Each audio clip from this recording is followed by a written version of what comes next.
members, now that the regular sittings of the House have resumed, I wish to state that Standing Order 154-2 requires the House to consider the President's reservations within 21 days when the House next meets. Under normal circumstances, the House would have had 21 days from today within which to consider and dispense with the memorandum. However, noting that the memorandum had already been referred to the Departmental Committee on Finance and National Planning for consideration on the 27th June 2024, I've been briefed that the committee is yet to conclude its consideration and shall table a report to the House on or before Tuesday, 30th July 2024, that is next week. Honorable members, permit me at this point to remind the House of the Speaker's communication of 28th July 2015 concerning the consideration of the President's reservations to a bill and amendments thereto. Members at the bar, take the nearest seats.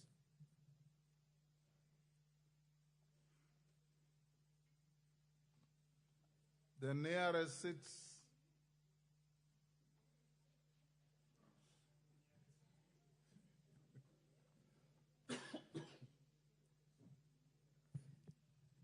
Honorable members, permit me at this point to remind the House of the Speaker's communication on 28th July 2015 concerning the consideration of the President's reservations to a bill and amendments thereto. Take a seat, Honorable Member.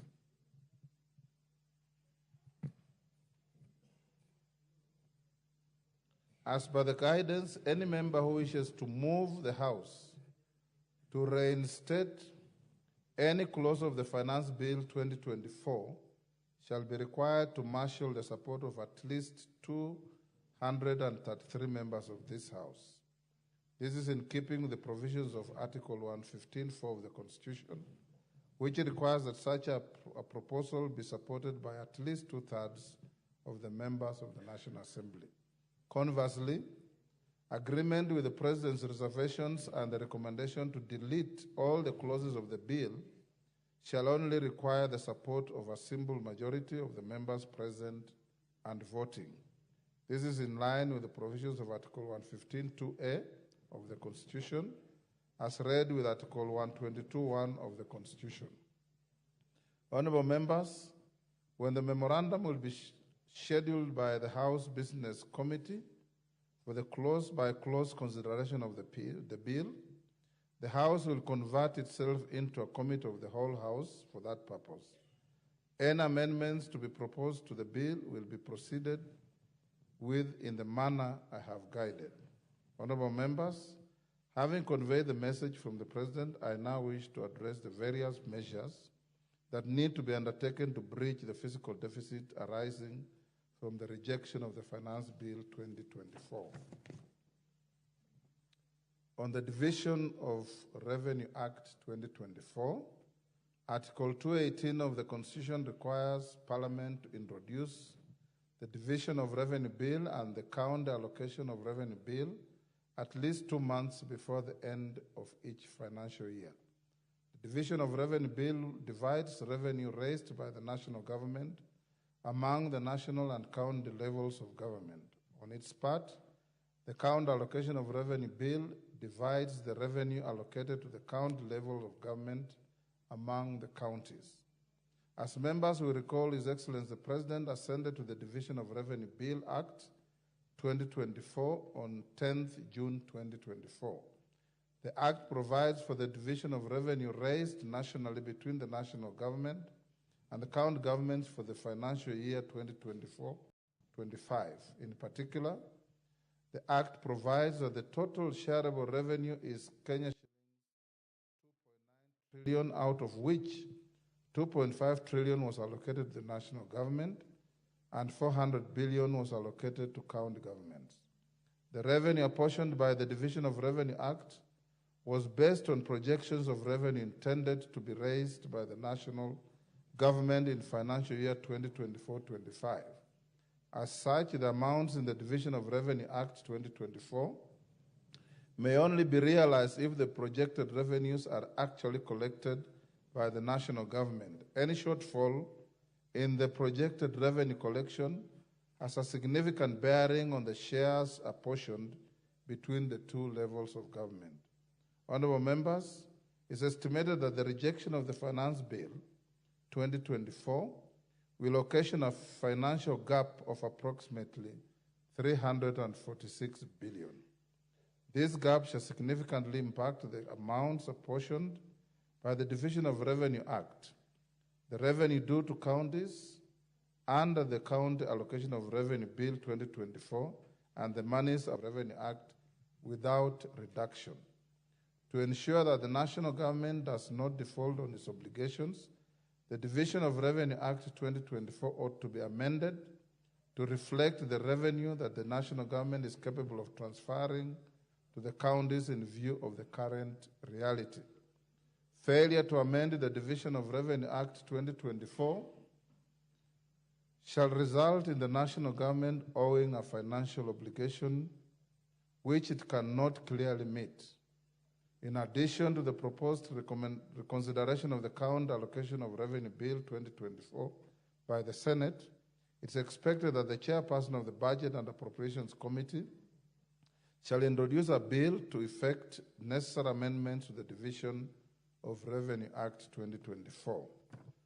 On Supplementary Estimates 1, with regard to the monies already appropriated by the House to finance the budget for the year 2024-25, I wish to remind the House of the notification I issued on 12th July 2024, informing you of the submission of the first supplementary estimates for the financial year 2024-25, which I referred to the Budget and Appropriations Committee and the departmental committees for expedited consideration.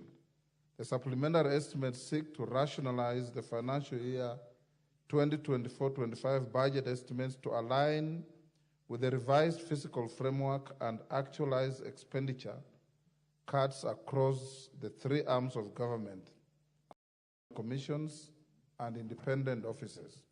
As guided in my notification on 12th July 2024, the Budget and Appropriations Committee is expected to table its report on the supplementary estimates 1 on or before tomorrow, Wednesday, 24th July 2024. The House shall thereafter consider the said estimates and the resultant legislation to give effect to the revised fiscal framework and the proposed expenditure reductions. The House is accordingly guided, and I thank you. Members at the bar, take the nearest seats before the next communication.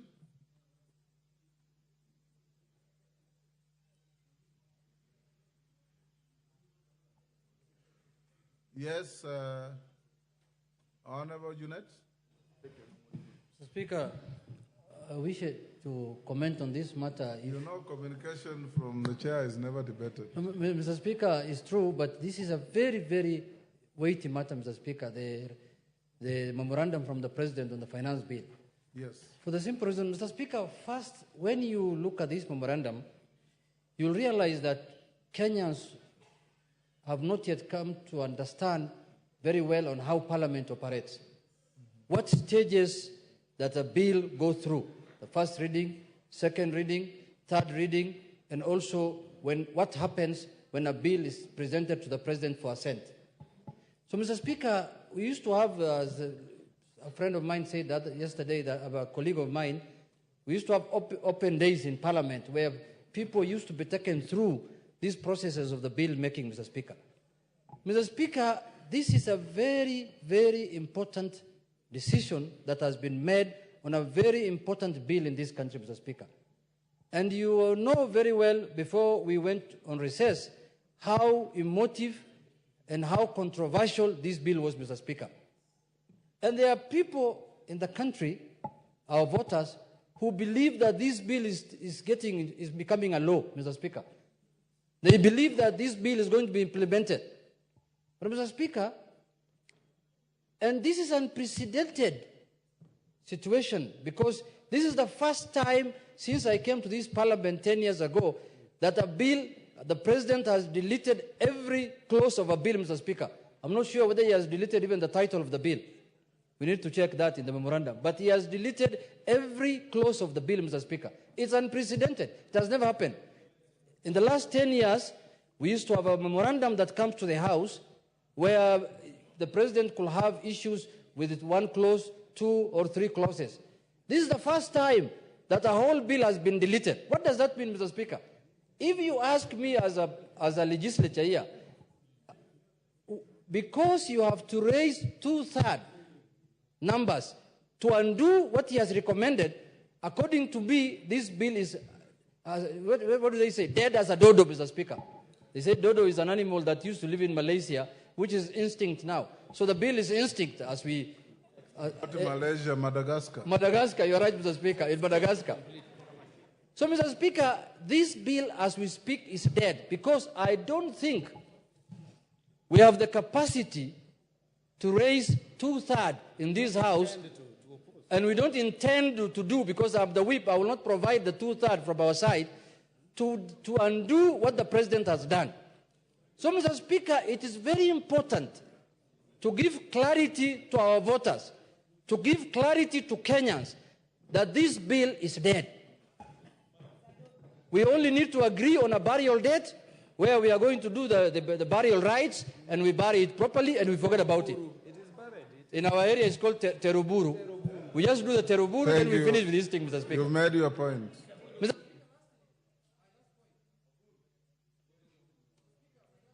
Okay.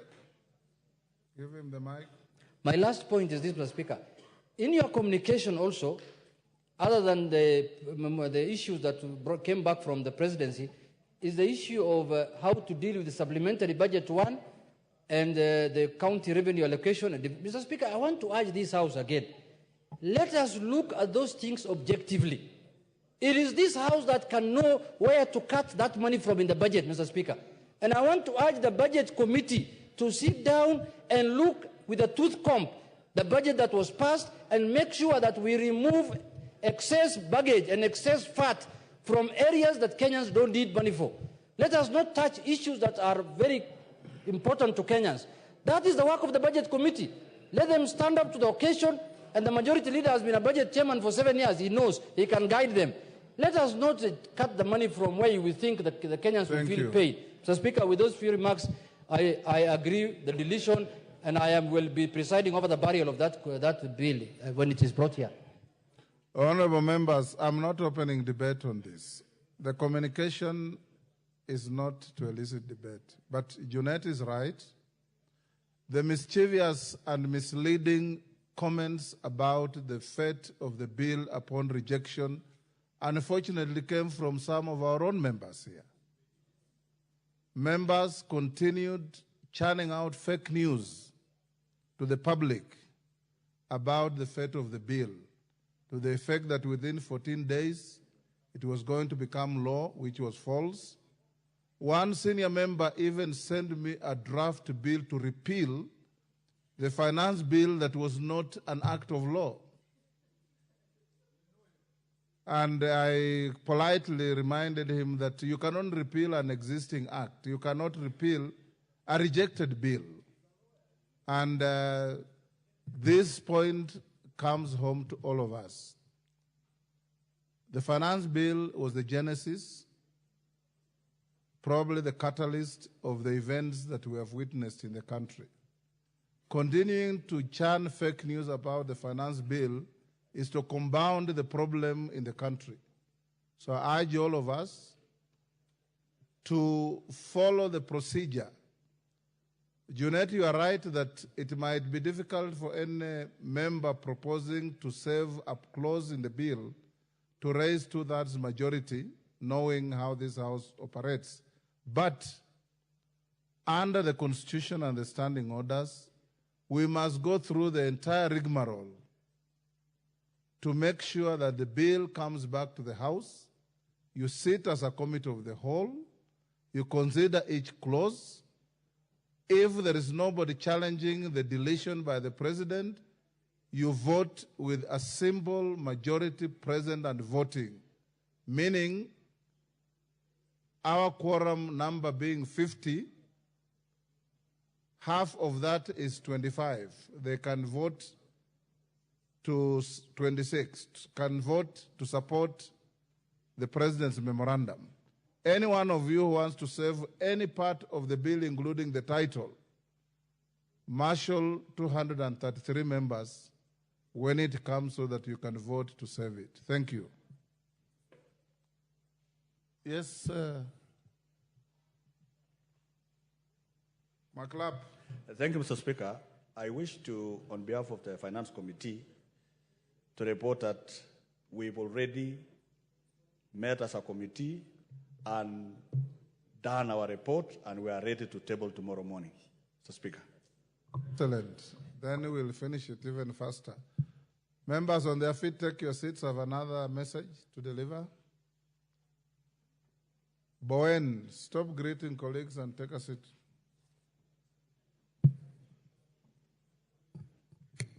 Honorable members, the second message from His Excellency the President is on nomination of persons for appointment to the offices of Cabinet Secretaries.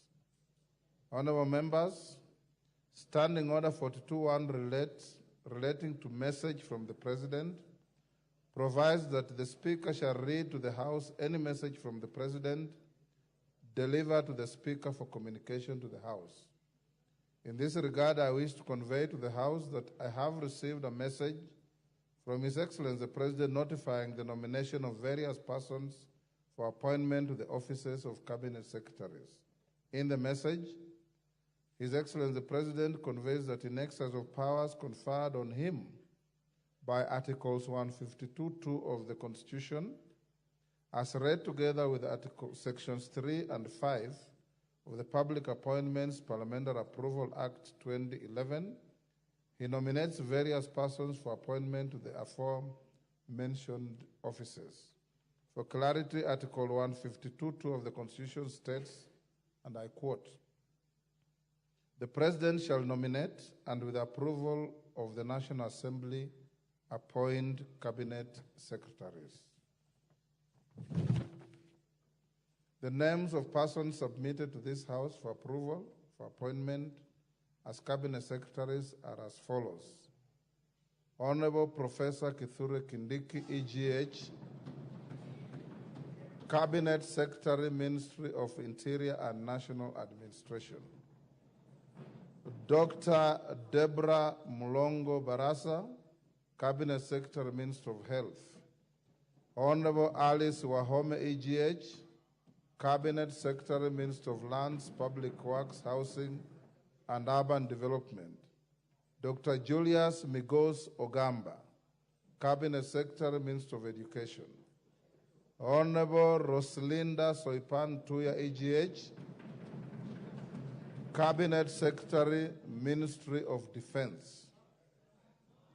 Dr. Andrew Mwihia Karanja, Cabinet Secretary, Ministry of Agriculture and Livestock Development. Order. Order. Order. On order. Honorable Rosalinda Soipan Tuya, AGH, Cabinet Secretary, Minister of Defense.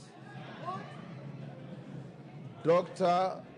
Andrew Mwihia Karanja, Cabinet Secretary, Minister of Agriculture and Livestock Development. Order, honorable members. Order. Order. Honorable Aden Bare Duale, EGH, Cabinet Secretary, Minister of Environment, Climate Change and Forestry. Order. Mr. Order, honorable members, order. Order. Order. I shall not repeat. Order. Honorable Eric Murithi Muuga, Cabinet Secretary, Minister of Water, Sanitation and Irrigation. Mr. Davis Chirchir, EGH, Cabinet Secretary, Minister of Roads and Transport. Dr. Margaret Nyambura Ndungu, Cabinet Secretary, Minister of Information, Communication and the digital economy. In view of the foregoing and pursuant to the provisions of Section 8 of the Public Appointments, order, honorable members. Order. Honorable members, in view of the foregoing and in pursuant the provisions of Section 8 of the Public Appointments Parliamentary Approval Act of 2011, as read together with the Standing Order 42.3, I hereby refer the message from the President together with the curriculum vitae of the nominees to the Committee on Appointments. Order, honorable members. Order. Order, honorable members. Can we listen to the communication? Honorable members, Section 8 of the Public Appointments Parliamentary Approval Act 2011 provides that unless otherwise provided in law, the committee to which such nomination is referred shall consider the matter and table a report in the House within 28 days. It is therefore imperative that the Committee on Appointments immediately commences the process of consideration of the nominees. The Committee on Appointments is expected to improve all hearings and table its report in the House soonest to enable the House to consider the nominees within the stipulated timelines. I thank you.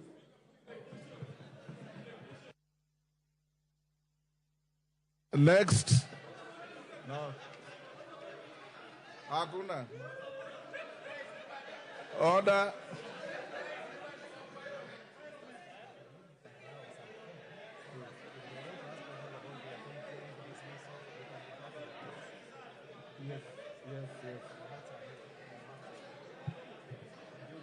Yes, Junet, order.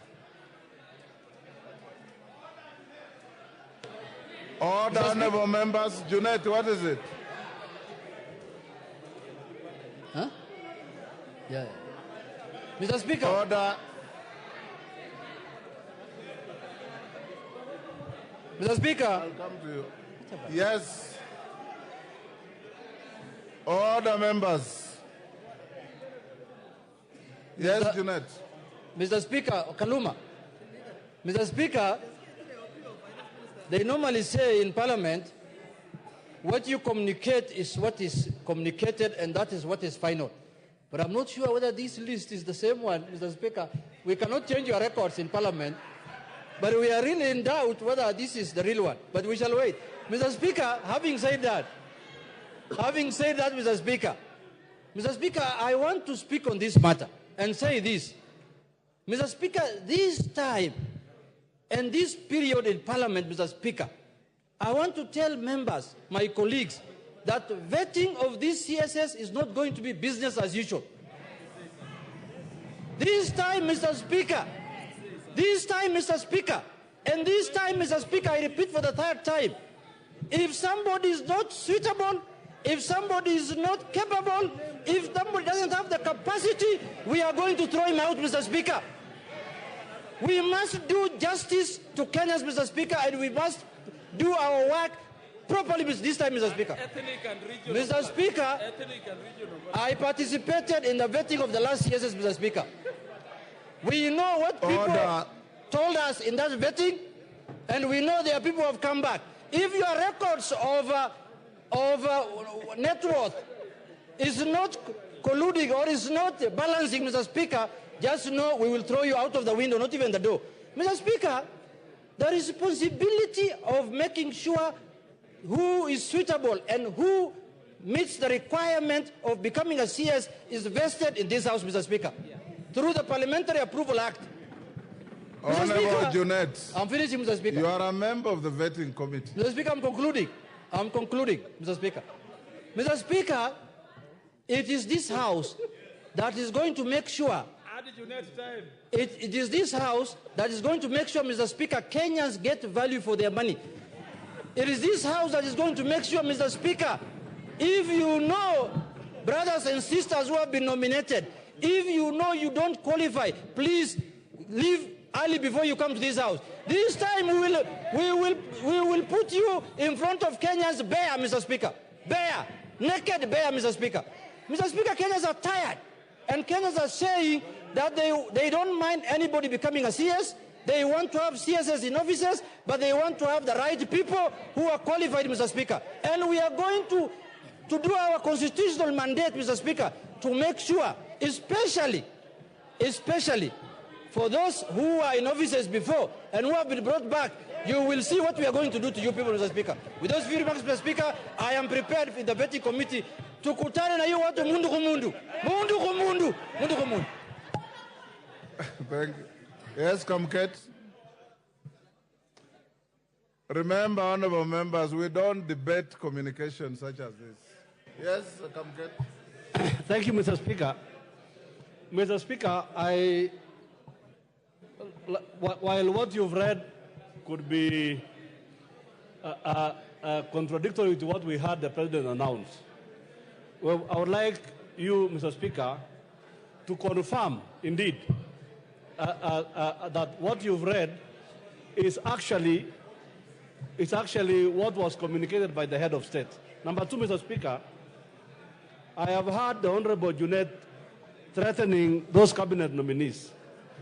The Honorable Junet, Mr. Speaker, while the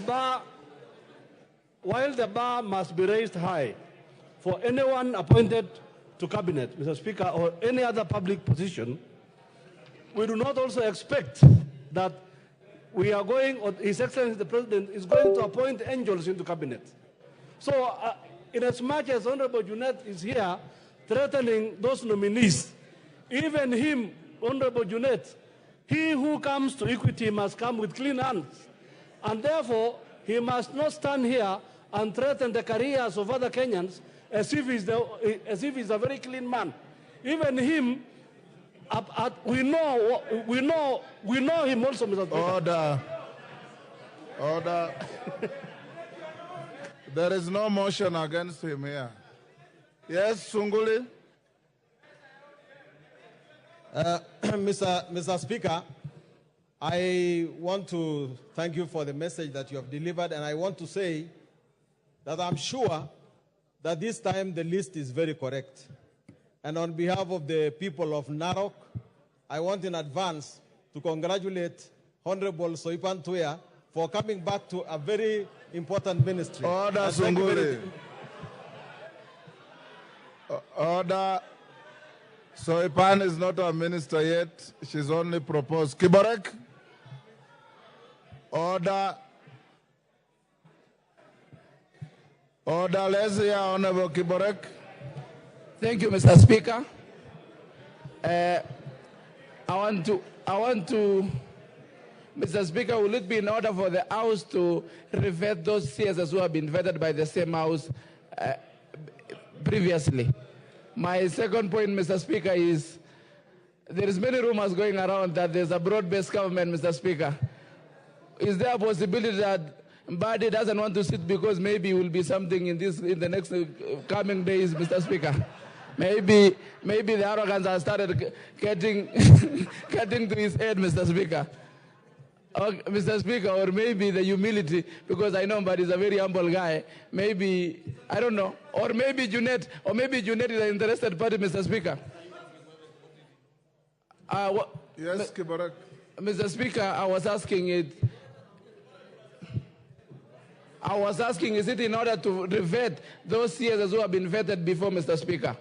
Lastly, Mr. Speaker, in the same House and the same Parliament to revet the CSs for the second time. And thank you, Mr. Speaker. Order, Honorable Kiborek. Under the Constitution and the Public Appointments Parliamentary Approval Act,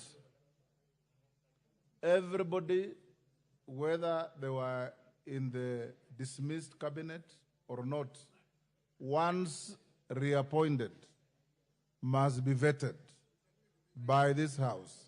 In fact, the Public Appointments Parliamentary Approval Act says the persons to be vetted include those appointed and reappointed. That is the law. So those who have been, they are eligible for reappointment, and under the Public Appointments Parliamentary Approval Act, you will vet them and vote on their reappointment. Dr. Nyikal.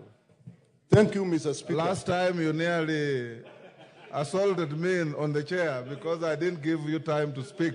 Thank you today I hope for now giving. it mitigates everything. Yes. Mr. Speaker, what we are discussing is so important because it is actually the crux of the matter of what is happening in the country today.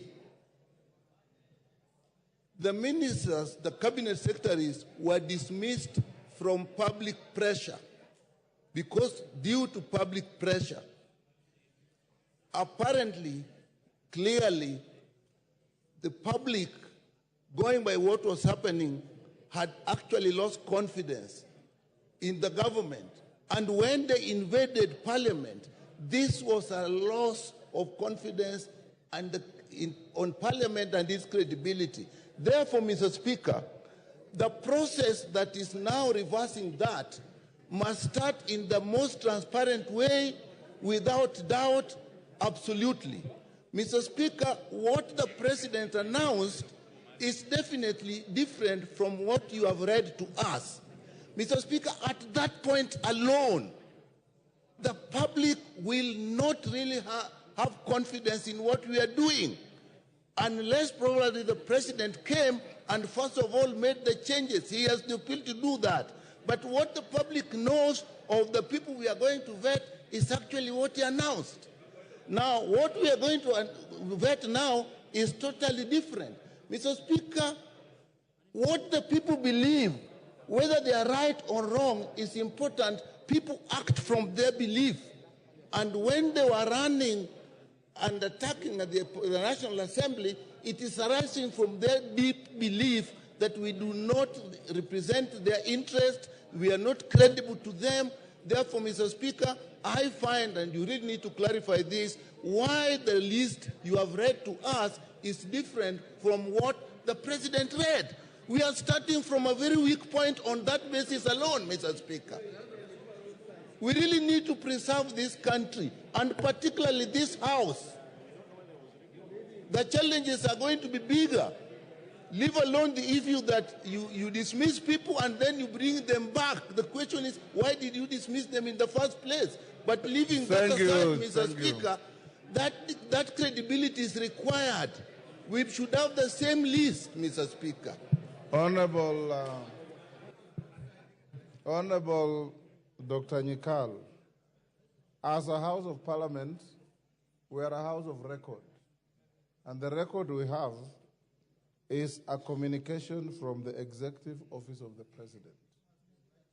And it must be in writing and signed by the President. And it is right here. That is the President's signature, you can see. And that is the communication letter from the Head of Public Service. The President, like anybody else, has the right to change his mind on what he has decided. What is important is the record that comes to this House. And the record that has arrived in this House is what I have read to you. Remember that nobody will become minister, one, until and unless the President has written to Parliament, two, until Parliament has sat in committee and vetted, and three, until the whole House has voted on the report of the vetting committee. That is what is important, Honorable Nyikal. We have had cases before where members were pronounced on media as having been appointed as ambassadors, and we have received communication that shows that they have been transposed from one station to another, and we have vetted them without question. In any case, the proposed names that I've read to you are not ministers until you pass in this House. So there's nothing inconsistent. Yes, Kaluma. I thank you, Honorable Speaker. Honorable Speaker, I'm not fortunate to sit in the committee on appointments. But Honorable Speaker, let me tell the members of that committee something the High Court said a short while back as they go into that critical process before I make my last comment. They includes yours truly here. I'm Yes, the chair of that committee. You are the chair. Yes. You are the chair. And I'm your loyal assistant, Honorable Speaker.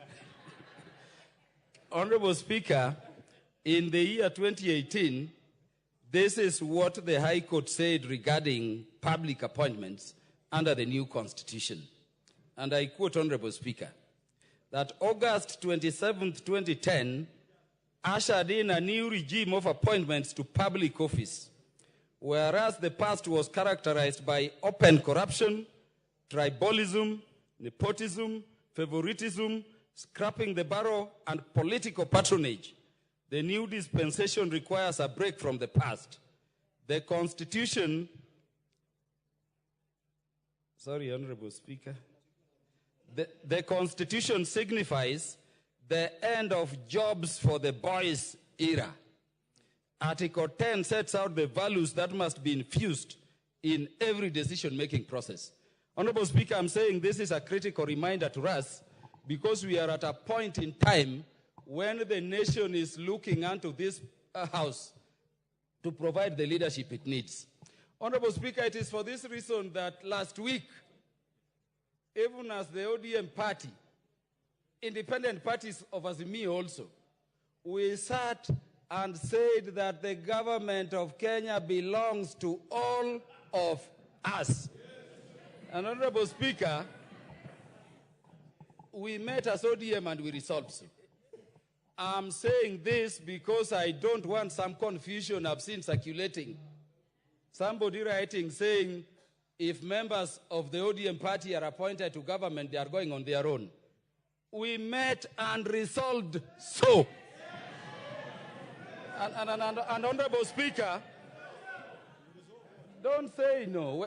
When the ODM party speaks, even as the Mio has spoken, Honorable Speaker, there is a tendency coming up in this country.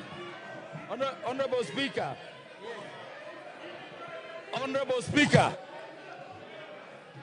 Honorable Speaker, let me explain to these people the law. Let me explain to these people the law. I will speak. Order. Honorable Speaker.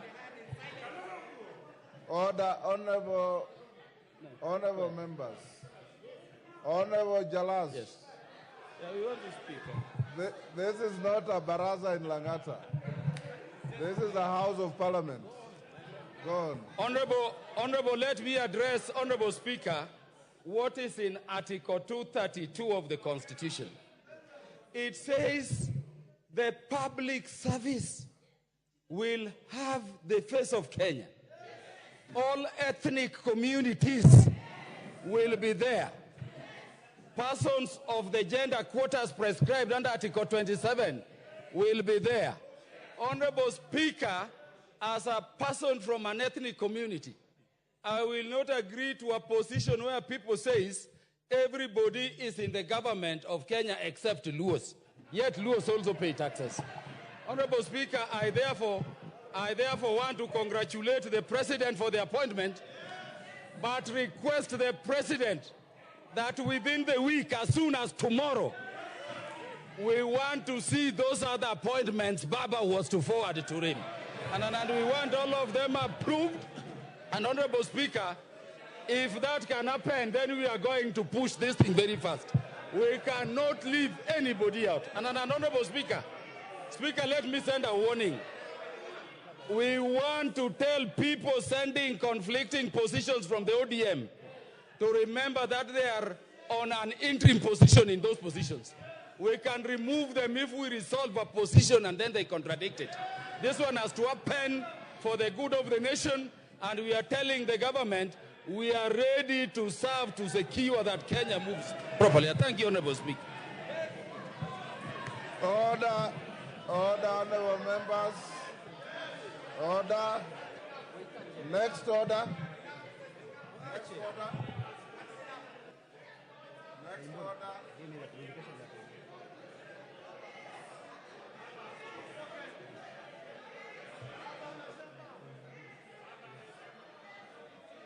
Order, honorable members, order.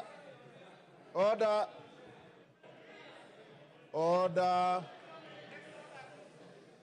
That order of messages is over. Order. Honorable Wino, take your seat. Order, honorable members.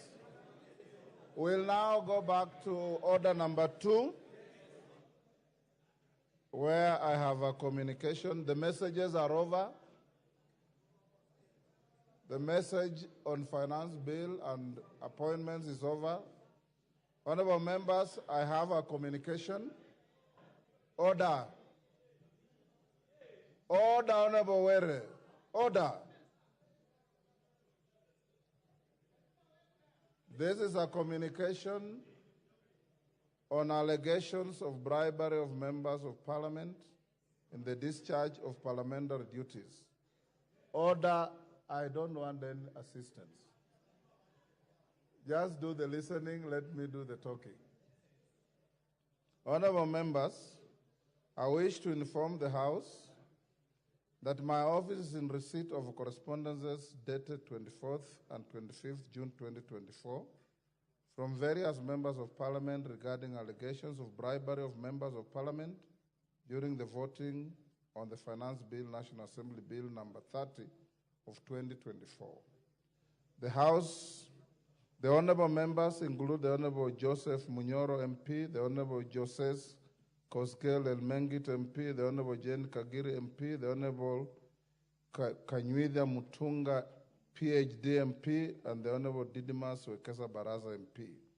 The Honorable Didmus Barasa MP also raised the matter on the floor of the House on Wednesday, 25th June 2024. In their complaint, the members allege that on Sunday, 23rd June 2024, the member for Juja, the Honorable George Koimburi, MP, was quoted across various media outlets claiming that members of this House who voted in support of the second reading of the Finance Bill, National Assembly Bill number 30 of 2024, were bribed with 2 million shillings each to do so. The affected honorable members sought my guidance on how to address this matter. In their estimation, the assertions attributed to the Honorable Koimburi, if left unsubstantiated, continue to bring shame and odium to members of parliament and paint the entire House in bad light. Honorable members, you will recall when the matter was raised on the floor of the House, I did undertake to give a considered ruling at the next sitting of the House, which is today. In a related development, I wish to inform the House that I have also received a letter dated 22nd July 2024 from the Honorable Koimburi, titled Apology Letter. The letter indicates as follows, I quote, I, George Koimburi Ndungu, of ID number, elected member of Parliament for Juja constituency, would like to tender my apology to the House leadership and my colleague members of Parliament. I understand we are living on a very dynamic and sensitive times, and my utterances in the past may have caused some problems in the country.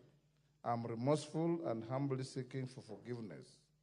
As an ambassador of peace, I pray that peace do prevail in our country. God bless Kenya.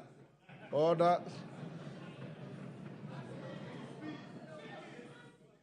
Today, honorable members, at the rise of the House Business Committee at 1:45 p.m., I did call the Honorable Koimburi to ascertain his authorship of the letter.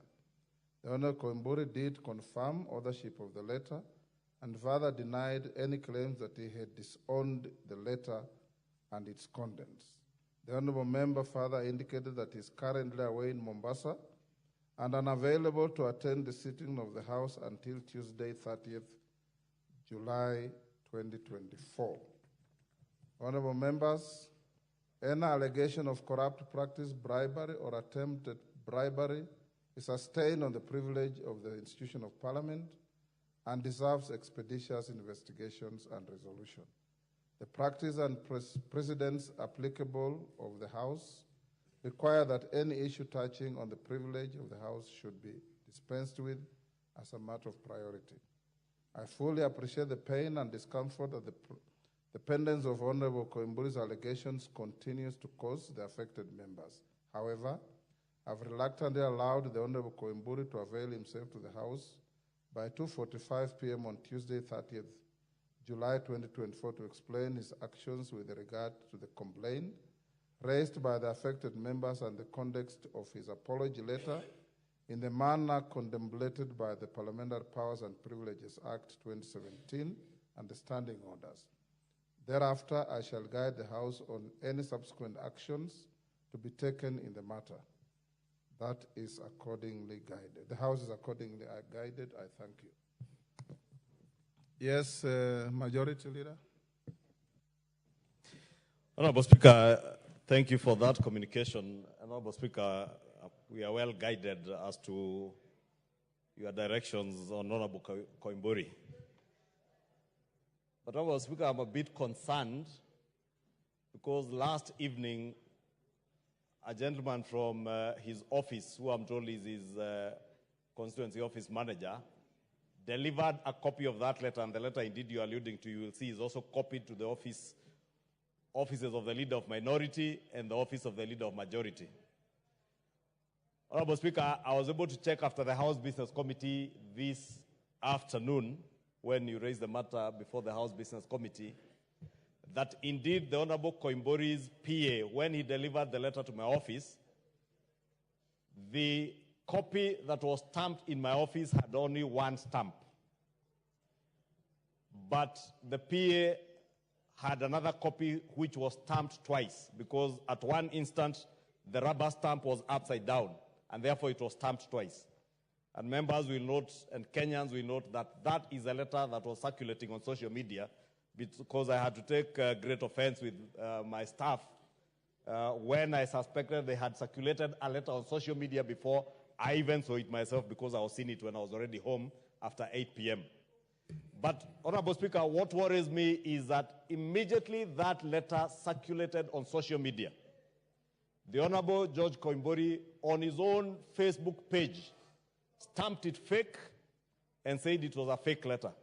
Honorable Speaker, it is the same letter that you are now alluding to, and you assert that you have spoken to the Honorable George Koimburi, and he confirmed it was his letter.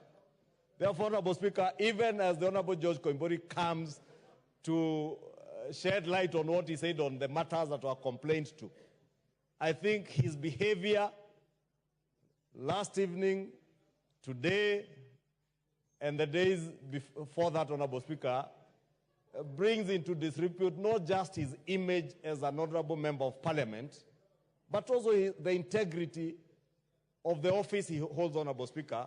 And maybe we will wait to hear from him, but I just wanted to bring it to the attention of the House, the kind of member we are dealing with, so that even as he comes on Tuesday, he can also clarify as to whether these letters are fake, or he tells you it's fake. He says on social media it's fake. He tells you he's the author of the letter. We don't know which George Koimburi to believe, the one on social media, the one in churches, or the one who will be here. Therefore, Honorable Speaker, we'll wait for him, but I honestly do not know who the member for Juja now is. He has too many faces to be able to tell who the member is, Honorable Speaker. Thank you.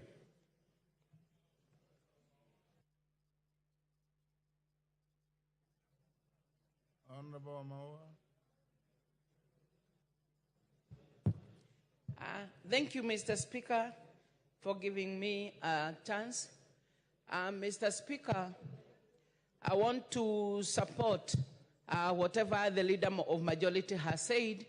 And Mr. Speaker, when you look at the letter that was circulating in the social media, together with whatever you have read, Mr. Speaker, it does not even detail the reason as to why he's giving an apology.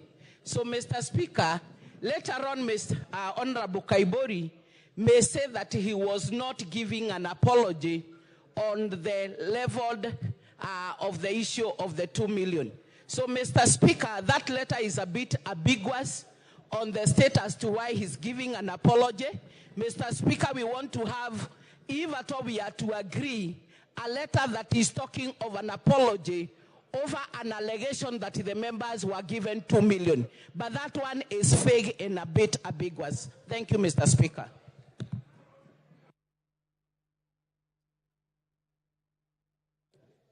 Thank you, Mr. Speaker. Mr. Speaker, this is a house of traditions. And that's why this house is called the August House.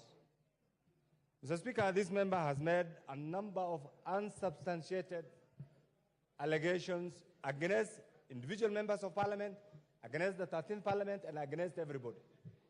As much as that apology, on the face of it, as a human being, I may be tempted to accept.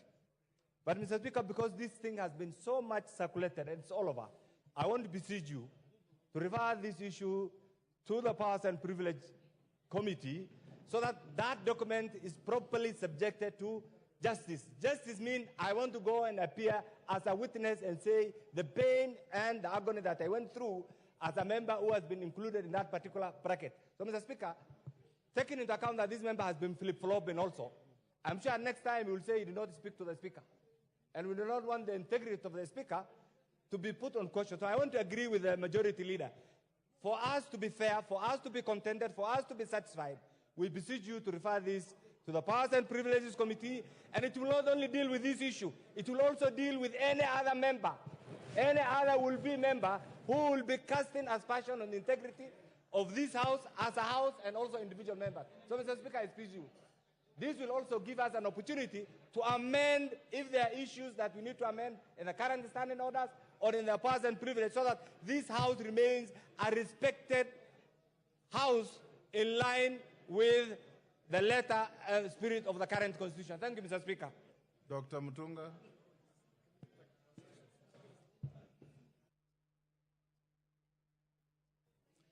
Thank you, Honorable Speaker.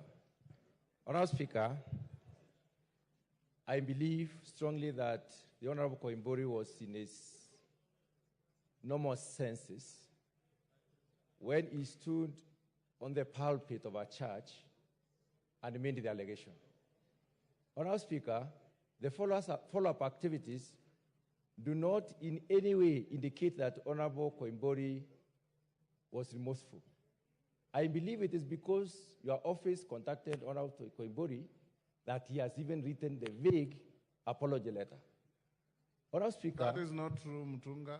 Honorable Speaker. My office spoke to Koimburi this afternoon after issues were raised in the Kamkunji. Thank you, Honorable Speaker, for the correction. But let me adjudicate my point. Honorable Speaker, this letter has cost us a lot of pain and a lot of expenses. Wherever we go, Honorable Speaker, we are required, first of all, to deliver the 2 million before you can start doing anything. We are in a situation where members of parliament are branded in this country, and the circumstances under which this allegation was made were very, very severe. Honorable Speaker, we are in a situation where we need to redeem our image, and the Honorable Koimburi only put fuel on a burning fire. Honorable Speaker, I think we do not need Honorable Koimburi to come and give us stories here. I know, Honorable Speaker, you have the discretion, but the House, the committee should be given the responsibility that we may be able to go and tell Honorable Koimburi what we have gone through so that he may be able to suffer a bit because he has subjected us to a lot of suffering. Many people have lost their property because of such allegations, Honorable Speaker. Mama Nairobi. Thank you, Honorable Speaker, for giving me this opportunity to contribute. Honorable Speaker, out there in the public, everybody thinks that Parliament has been under state capture. And when you have a member of Parliament that goes out there and says that he was paid 2 million shillings to vote yes, and he declined, it means that parliamentarians are not able to make decisions on their own. It takes me back to 2023. I made a decision to support the finance bill. In the social media, everybody said I had visited State House and I had gotten a package. I never visited State House. I have never met the president on a one-to-one. I have only met him in public functions. I think that when an honorable member makes such a statement, he should be put to strict proof. As a lawyer, I'm sure you understand that. If he cannot actually substantiate whatever statement he made in public, and we forgive him without him actually withdrawing and apologizing and saying he lied, then what it means is that we are coercing him to actually withdraw. We don't want him to withdraw. He said he was offered 2 million. Let him prove to us who offered him 2 million. If he lied about it, then he should be punished, because whatever he said out there implicates every member of parliament. When I make decisions here, I make decisions based on my own reasoning, my own objectivity. Sometimes I've even gone against my own party. That means I'm not able, if I'm in parliament as an opposition leader or government, I am not able to lose my objectivity as a citizen. And I think it is important that all of us in parliament stand and affirm whatever it is that we say out there in public. And I really would feel ashamed if he was just forgiven and he came back, because whatever he said there makes it very difficult for us as parliamentarians to actually stand and say we are not bribed. We actually oversight this country's various institutions. What people are seeing right now is abject corruption that is not actually being dealt with. And this corruption is not because the parliamentary oversight committees are not doing their job. It is because the reports that we make as parliament are not moving forward. And I think it is important for us as parliament to look at all the reports that we have made over the years that actually call for the prosecution of various members of public entities and the entities that have failed to actually address the corruption that we have oversight. So for me, I really pray and hope that we shall actually make sure that this member of parliament is put to strict proof on the 2 million shillings that he got. He really, unless he's suffering from amnesia, if he never got an offer for 2 million and he just went out there and made an allegation that implicates all members of parliament, then he should be punished. Wamumbi, you are the last one. Wamumbi is the last one. Give the mic to Wamumbi. Thank you, Mr. Speaker, for giving me this opportunity. Mr. Speaker, we have heard you loud and clear. Mr. Speaker, we are requesting you. We don't want Koibori to come and give an explanation. We heard what he said. Mr. Speaker, for these members to redeem their image and their dignity, Koibori must be punished, Mr. Speaker.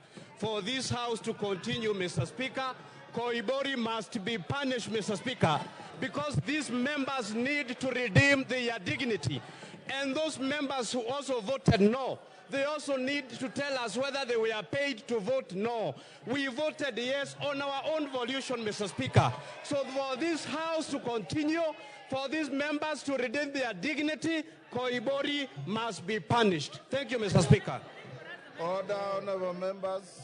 Order, honorable members. I did say that I shall guide the House on any subsequent actions to be taken on this matter. Next order. Next order. Order number 4, petitions. Order number 5, papers.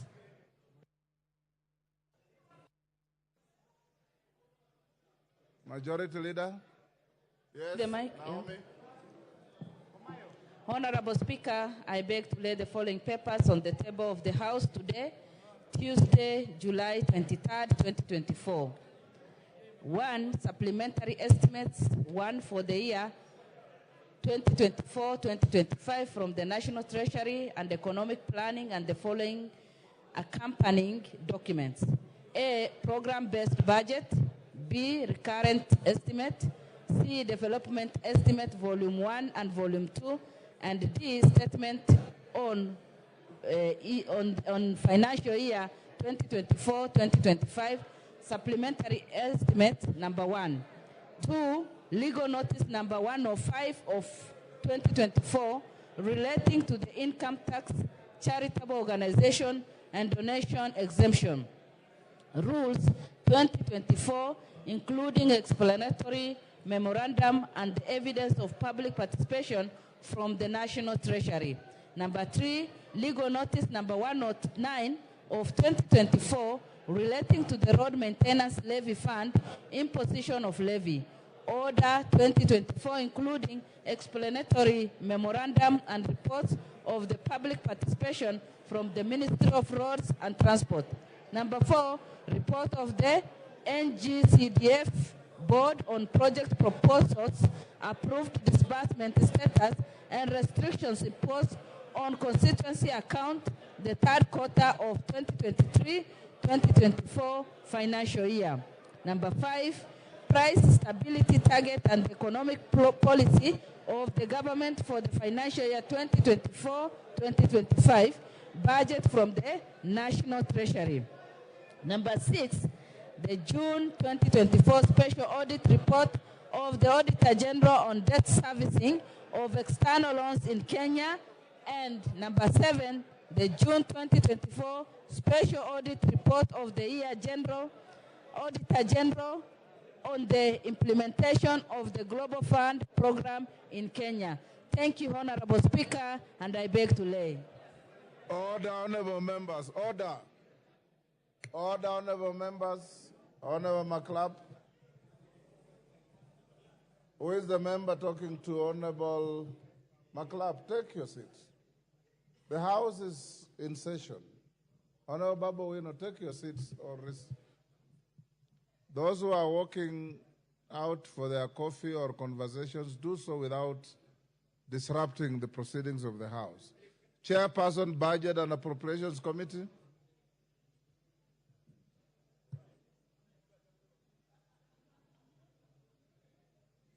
Is Honorable Ndindi Nyoro here? Yes, Mary Mase, are you ready with your report on supplementary estimates? You can do it later. Get in touch with your chair. Next, Chairperson, Departmental Committee on Trade, Industry and Cooperatives. Honorable Speaker, I beg to lay the following paper on the table of the House today, Tuesday, 23rd July 2024. That is the report on the Departmental Committee on Trade, Industry and Cooperatives on its inspection visit to the new Kenya Planters Cooperative Union, or new KPCU, warehouses in Nairobi, Sagana, and Meru. Thank you, Mr. Speaker. Thank you. Next, Chairperson, Departmental Committee on Finance and National Planning. Member for Cases. Thank you, Mr. Speaker. Honorable Speaker, I beg to lay the following paper on the table of the House today, Tuesday, 23rd July 2024. Report of the Departmental Committee on Finance and National Planning on its consideration of the President's Memorandum on the Finance Bill, National Assembly Bill number 30 of 2024. Thank you. I beg to lay. Order number 6. Next order.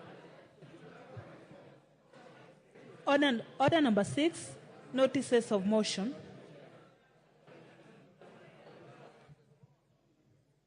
Honorable Emase, we wait for your chairman.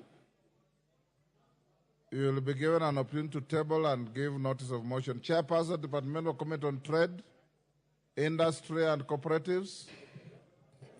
Thank you, Mr. Speaker. Mr. Speaker, I'd like to give notice of motion. I beg to give notice of motion of the following motion.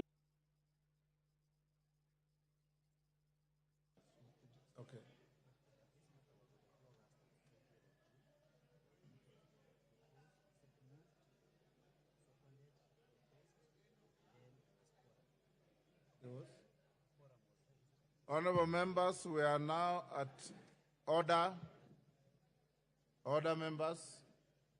We are now at order number 8, public petition on funds spent, conduct provisions of Article 223 of the Constitution. Order, my record shows that Honorable Nimrod Mbai moved the motion. Honorable Janet Sitiene seconded the motion. The question was proposed, and then there was a member who claimed there was no quorum. So we now open to debate.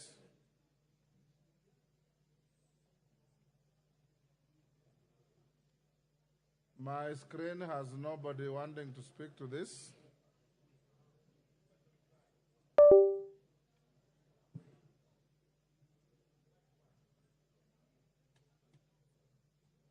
Mover Nimrod.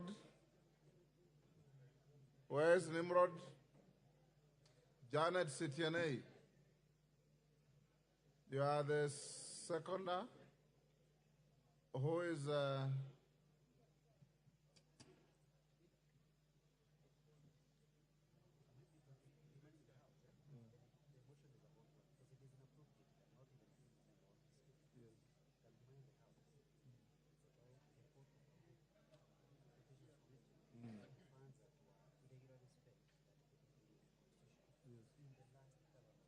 Yes.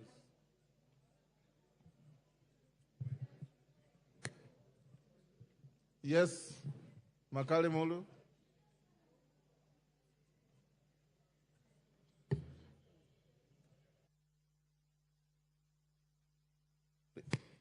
Yeah, thank you, Honorable Speaker. Honorable Speaker, I just wanted to indulge on this matter, because this matter of 223, expenditure against 223, is actually a matter of national interest. And I think that's why the petitioner had petitioned Parliament so that the matter is discussed and debated. Now that, from what you're saying, Honorable Speaker, it was only moved and seconded, I don't know whether it will be procedural, because I'm sure members might not have had time to look at the recommendations. I don't know that it will be procedural, either you push it, you divide a bit so that we have time to look at it, or we can get a recap of the issues and then we can debate it, Honorable Speaker. Because it's a very important matter, and I think we'll be losing a very big chance as Parliament if we don't discuss this matter. And if that is not possible, Honorable Speaker, if you allow me, because it's a matter of really a lot of information on, I could also just make some general remarks as a member of the Budget Committee, as a member also of the Public and Privatization Committee. Thank you, Honorable Speaker. Are you moving that we adjourn the debate on this motion? Yeah, I would be proposing, Honorable Speaker, that we adjourn the debate to another day. Don't propose, just move that we adjourn. Yeah, I move that, Honorable Speaker, we adjourn the debate to another day so that we allow members to look at the report and then we can debate from an informed position. Do you have a seconder? You are seconded. Question at order number 8. The debate on the motion on public petition on funds spent contrary to the provisions of Article 223 of the Constitution be adjourned to the next available opportunity. As members of that opinion say aye. Aye. Those of the contrary opinion say nay. The ayes have it. Next order. Yes, Majority Leader. Speaker, beg for indulgence because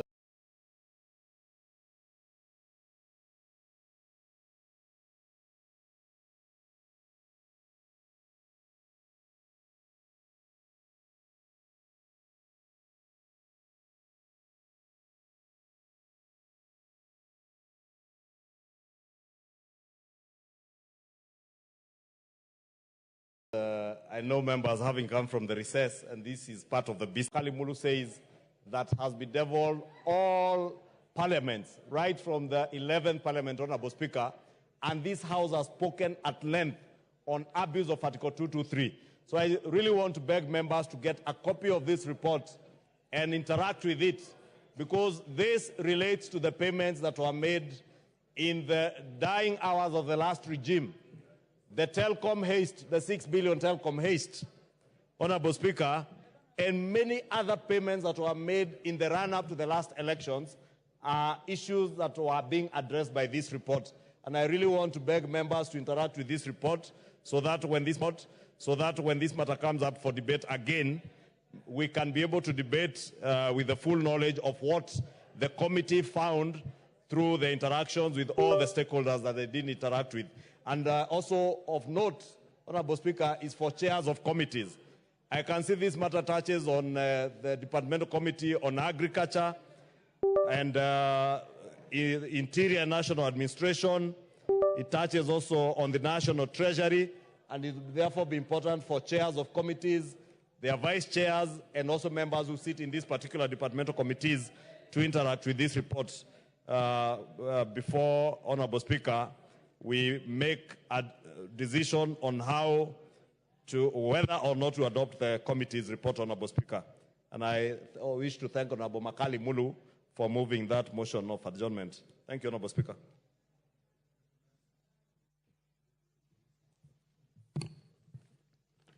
Order number 9, reports of the Auditor General on the National Government Constituencies Development Fund for 9 constituencies in Bungoma County. Chairperson, Decentralized Funds Accounts Committees. Is that the committee of Mulyungi? Obiri, are you the... I'm moving on his behalf. You are the vice chair or a member of the committee? I'm a member of the committee. Go ahead.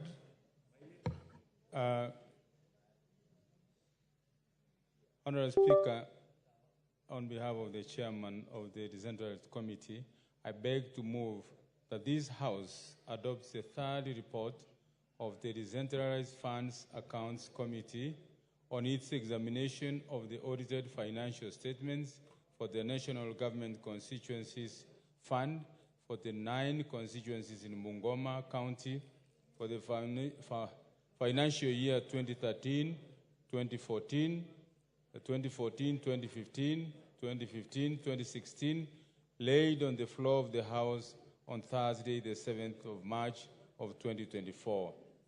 Honorable Speaker, the Decentralized Funds Accounts Committee is established pursuant to Standing Order 205B and is responsible for the examination of the reports of the Auditor General on the accounts of the NGCDF, NGCDF Board, and National Government Affirmative Action Fund, and the NGAAF Board. Honorable Speaker, the committee examined a total of 27 reports of the Auditor General for Sirisia, Kabuchai, Tongaren, Bumula, Kandui, Webuye East, Webuye West, Kimilili, and Mount Elgon constituencies for the financial year 2013, 2014, 2015, 2016. The specific observations, findings, and recommendation to the audit queries are contained in the report, the committee report. Honorable Speaker, the committee, upon examination of the Auditor General's report for the 9 constituencies, made general observations and recommendations as follows. There are outstanding land issues in the constituencies examined related to transfer, succession, and acquisition of the title deeds for all the land purchased in the review period. The committee recommends, amongst others, that the NGCDF Board should, within 3 months of the adoption of this report, provide guidelines to project management committees on how to deal with purchase of land that is under succession and the land for which transfers are pending. Further, that the board adopts a policy on the procedure of buying land, while at the same time ensuring that NGCDF committee adhere to the provisions of the NGCDF Regulations 2016 on purchase of land or buildings. Mr. Speaker, reallocation and use of emergency funds. Some of the projects funded using emergency funds did not meet the threshold set out in Section 62, 6 in brackets 2, and Section 8 of the NGCDF Act. The committee therefore recommends that the NGCDF board should ensure that the fund accounts managers comply with provisions of the Act on the use of emergency funds. Pending ongoing projects were common in the constituencies examined owing to the partial allocation of funds for projects. The committee therefore recommends that the NGCDF board should, with immediate effect, discourage the partial allocation of funds to projects and ensure that the projects are completed at most within 2 financial years. Further, that the NGCDF board should develop a realistic policy framework for costing projects for each constituency, which is informed by the cost of materials, transportation, taxes, topography of each constituency, and reports from the relevant government departments. There are inadequate cooperation between the internal auditors, the Office of the Auditor General, and the NGCDF board, leading to delays in providing documents that were subject to examination by the Auditor General for verification at the time of the audit, while some fund account managers were ill-prepared during their appearance before the committee. The committee recommends that the NGCDF board should strengthen the link between the board, the Office of the Auditor General, and the funds managers, particularly regarding the timely response to audit queries. Further, the NGCDF board should also improve on the post-audit correction of irregularities cited in the Auditor General's report, as well as ensure that there is a structured handover process between fund account managers when their term of service comes to an end.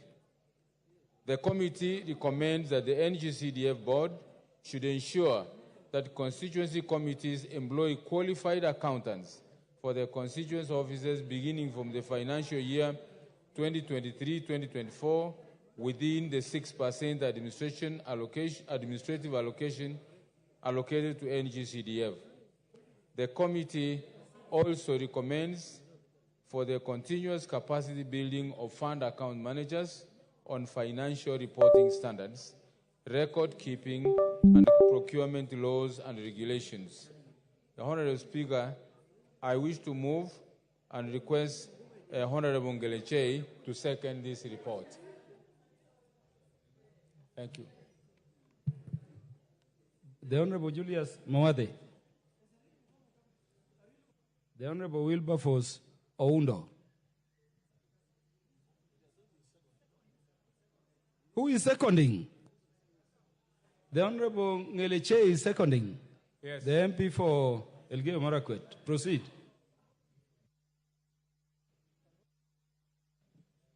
Thank you, Honorable Speaker. I beg to second the motion that this House adopts the third report of the Decentralized Funds Accounts Committee on examination of the reports of the Auditor General on the financial statements for the National Government Constituency Development Fund, that is NGCDF, for 9 constituencies in Bungoma County. Honorable Speaker, since the establishment of the fund through the enactment of the Constitution's Development Fund, CDF, in 2003, we can all attest that the fund has significantly impact on people's lives in the constituencies through infrastructure development, funding in education, and other projects which it has funded. The amended Act, National Government Constituency Development Fund, Act 2015, has since undergone further amendments to align it to the Constitution.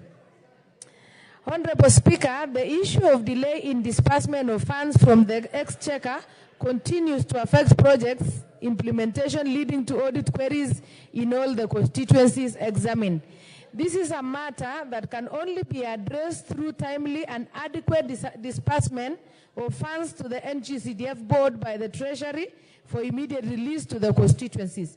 This will ensure that planned projects are implemented promptly for the benefit of the people. Honorable Speaker, while we laud the good work the NGCDF has done, the committee in its report observed that there were cases where project management committees implemented projects, yet the parcels of land did not have title deeds, Mr. Speaker. The committee recommended that the NGCDF board, in conjunction with NGCDFCs, should ensure that title deeds are obtained from for the affected projects within 3 months of the adoption of this report, and that accounts managers should ensure that the PMCs purchase land in the area where there is clear ownership documents, especially in the areas where land adjudication has been done. Mr. Speaker, a matter that a committee continues to engage with the examining constituencies audit accounts in the case where funds managers fail to avail documents to the auditors during the audit window. This has led to audit queries being raised on matters which would have been ordinarily addressed had the documents been availed during the audit period. The committee recommends that the NGCDF board should ensure that fund accounts managers comply with the provision of the section 62(1)(b) and (c) of the Public Audit Act, number 34 of 2015, requiring accounting officers to provide the information within a reasonable time that is required under this act. Mr. Speaker, the NGCDF continues to support development in the constituencies, and we should all support measures aimed at strengthening the management of the fund. Implementation of the committee recommendation as contained in this report will therefore go a long way in enhancing the management of this critical fund. Honorable Speaker, with these few remarks, I support. I thank you, Honorable Speaker. Honorable members, I now propose the question. This House adopts the report of the Decentralized Funds Accounts Committee on its consideration of the reports of the Auditor General on the financial statements of the National Government Constituencies Development Fund for 9 constituencies in Bungoma County for financial years 2013-2014, 2014-2015, and 2015-2016, which was laid on the table of the House on Thursday, 7th March 2024. Honorable Julius Mawathe wants to speak to this now. The Honorable Wilberforce Oundo.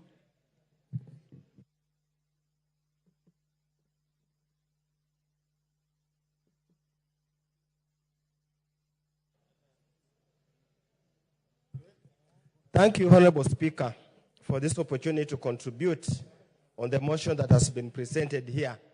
I don't come from Bungoma County, so I will also make just general remarks concerning the general observations that have been laid beyond the table as moved by the committee. Number one, Honorable Speaker, I need to be very clear to the people of Kenya that members of parliament are not the accounting officers of NGCDF. Members of parliament have no role to play at all in the implementation of the projects. Their role begins and ends at public participation and probably just general oversight, and to ensure that the funds allocated for that particular constituency are utilized as per the law and as per the PFM Act. Honorable Speaker, therefore, if there is any impropriety, if there is any audit queries, they must be directed to the rightful persons and not event the anger of members of parliament. Honorable Speaker, in the past few weeks, in respect of this demonstrations, many members here have been cited for all the malpractices that have been highlighted in the audit reports in respect of the members, in respect of those constituencies. So, Honorable Speaker, I want to urge the committee, especially the one on CDF, to make the following recommendations and strongly pass over to the NGCDF board so that we are able to strengthen and make sure things run properly. Number one, Honorable Speaker, All accounting officers are obligated by the Audit Act and the Constitution to provide audit documents. Where the audit documents are not provided, Honorable Speaker, it's the responsibility of the board to take necessary sanctions against those funds accounts officers who failed to produce those documents. Number two, Honorable Speaker, the accounting officers, that's the firm, are also obligated to make sure the proper books of account are maintained at all times.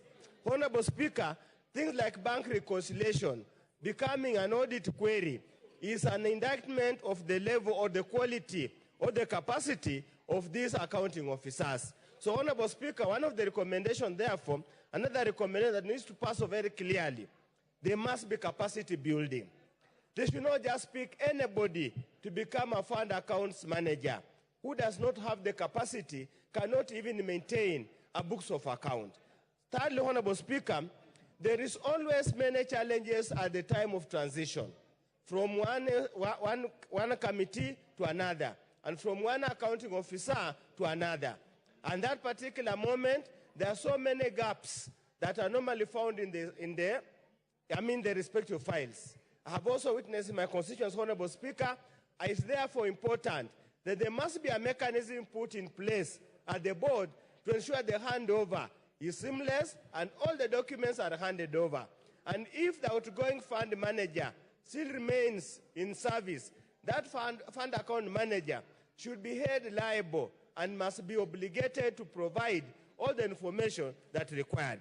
Nevertheless, Honorable Speaker, we also want those Office of the Auditor General to understand the unique circumstances, the unique nature of NGCDF. Honorable Speaker, some of the requirements, be it in procurement or tendering, might not be achievable depending on where the particular project is being undertaken. I'm sure, Honorable Speaker, if you went to the remotest part of this country, for example, Mandera, whatever side or Wajir, to get probably all the contractors who have got all the requirements is going to be a tall order. If we do not look at it sympathetically, look at it in a more robust manner, then we are going to condemn all the projects in this country. Honorable Speaker, as I conclude, whatever happens, NGCDF remains the only engine of development that can be noticed all over wherever we go. I want to urge my colleagues, NGCDF belongs to the people of the constituency, do not belong to the members of parliament. Members of parliament should avoid personalizing NGCDF projects.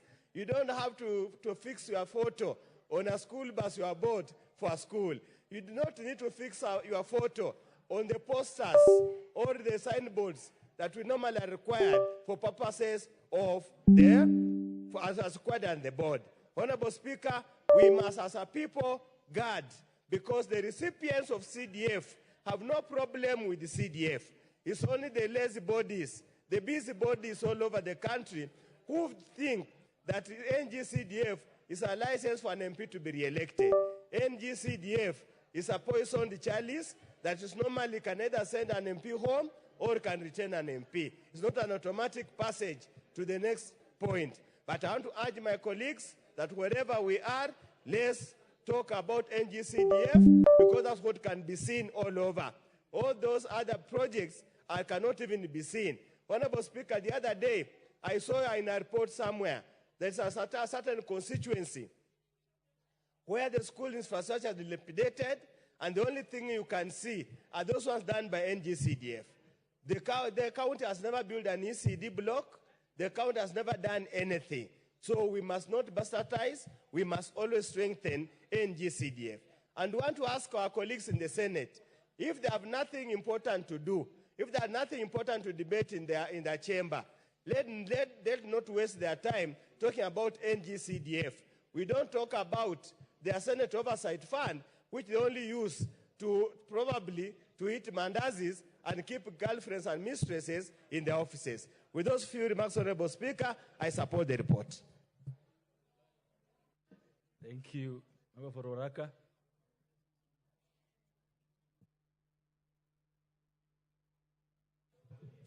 Mr. Speaker, sir. I thank you for recognizing my presence in the House. I would have passed it, but I cannot pass an opportunity such as this to contribute to issues concerning my people. Mr. Speaker,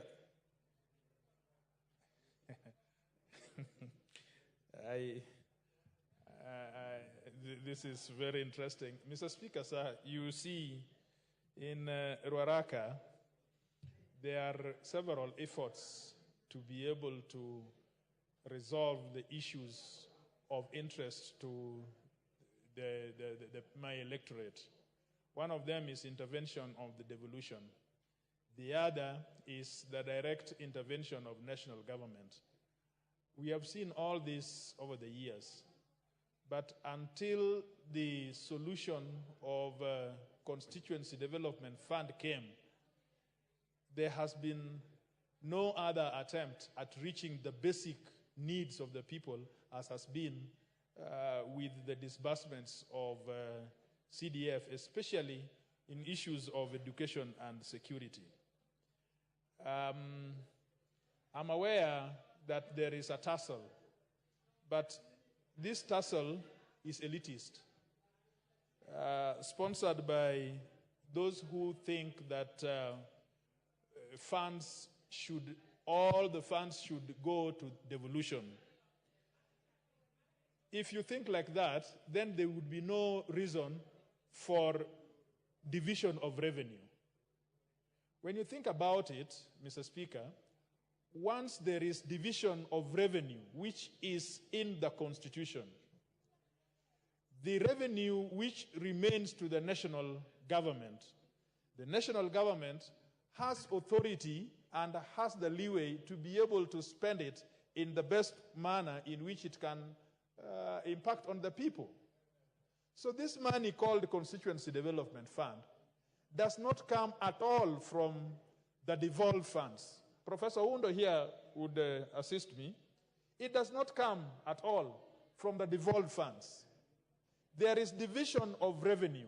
Whether I like it or not, at some point we would have to divide revenue, and at some point, whether it is in for 35%, 45%, 50%, or even 70%, some money will have to go to the national revenue and devolve. So we are just talking about the national. So to that extent, when I hear a lot of resistance, especially from the Council of Governors, resisting that devolution would mean more money to them, I think they have just lost concept of the constitutional order in which money is divided.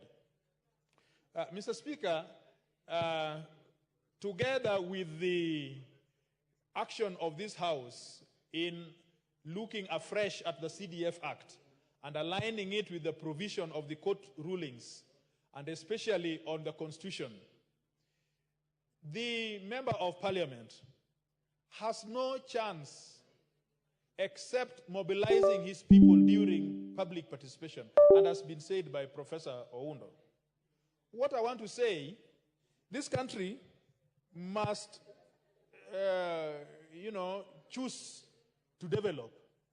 If they choose to develop, then they must allow those who are able to mobilize communities to be able to ignite enough funds that would stimulate growth at the constituency level.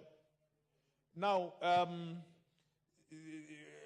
some of us, we earn our salaries, and my salary is enough to pay for the services. As I stand before you here, my salary has been paid.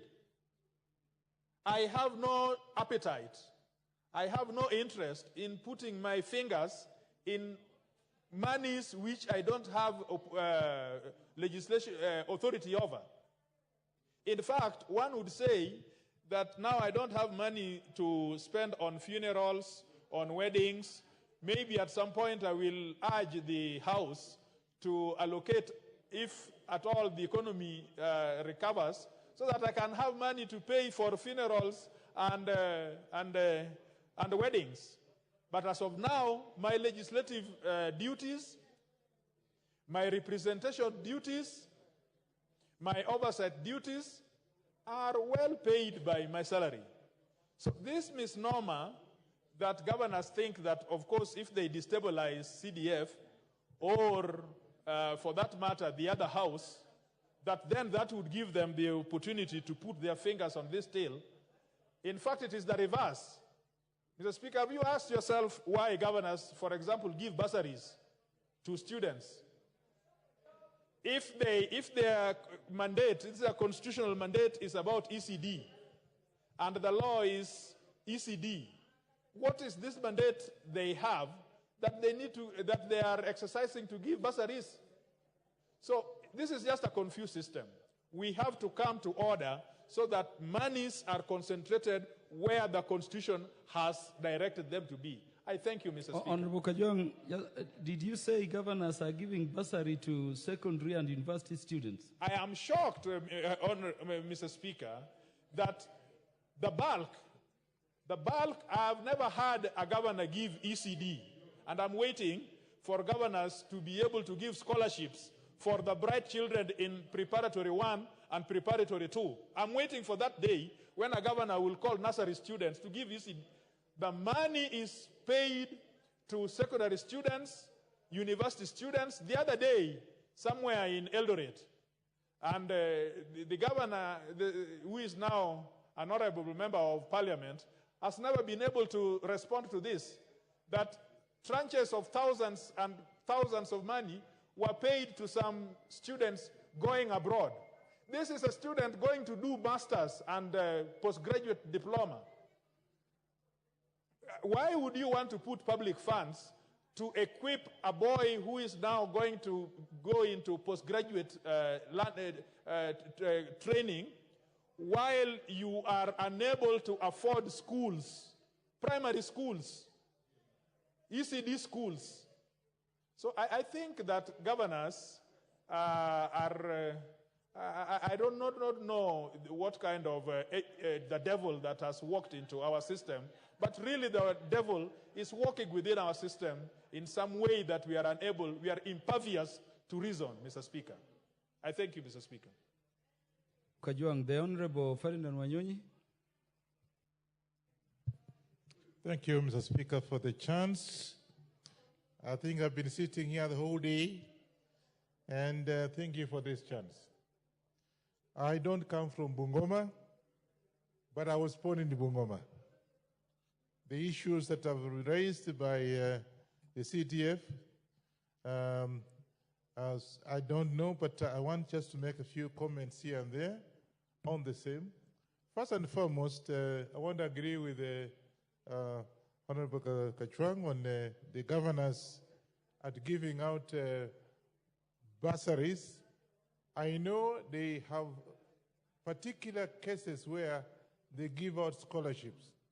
That can be accepted because on a specific issue, for example, maybe one of the students is outstanding in an area, or at least has no parents, so it's an orphan. I've seen governors giving scholarships to go overseas. That's acceptable. But giving out bursaries, I think, is something that is misplaced, and this actually misappropriation of funds for the community. I know cases where they're supposed to be building ECDs, not giving out bursaries.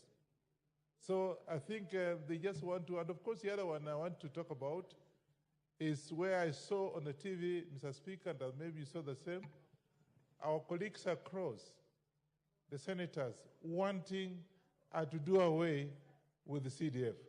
I don't know where that member of parliament, I don't want to mention his name, but I saw it. I don't know where he comes from. I don't know where he lives. Maybe somebody who's in Nairobi and doesn't even know what's happening at home. So he wants us that NCGDF should be abolished.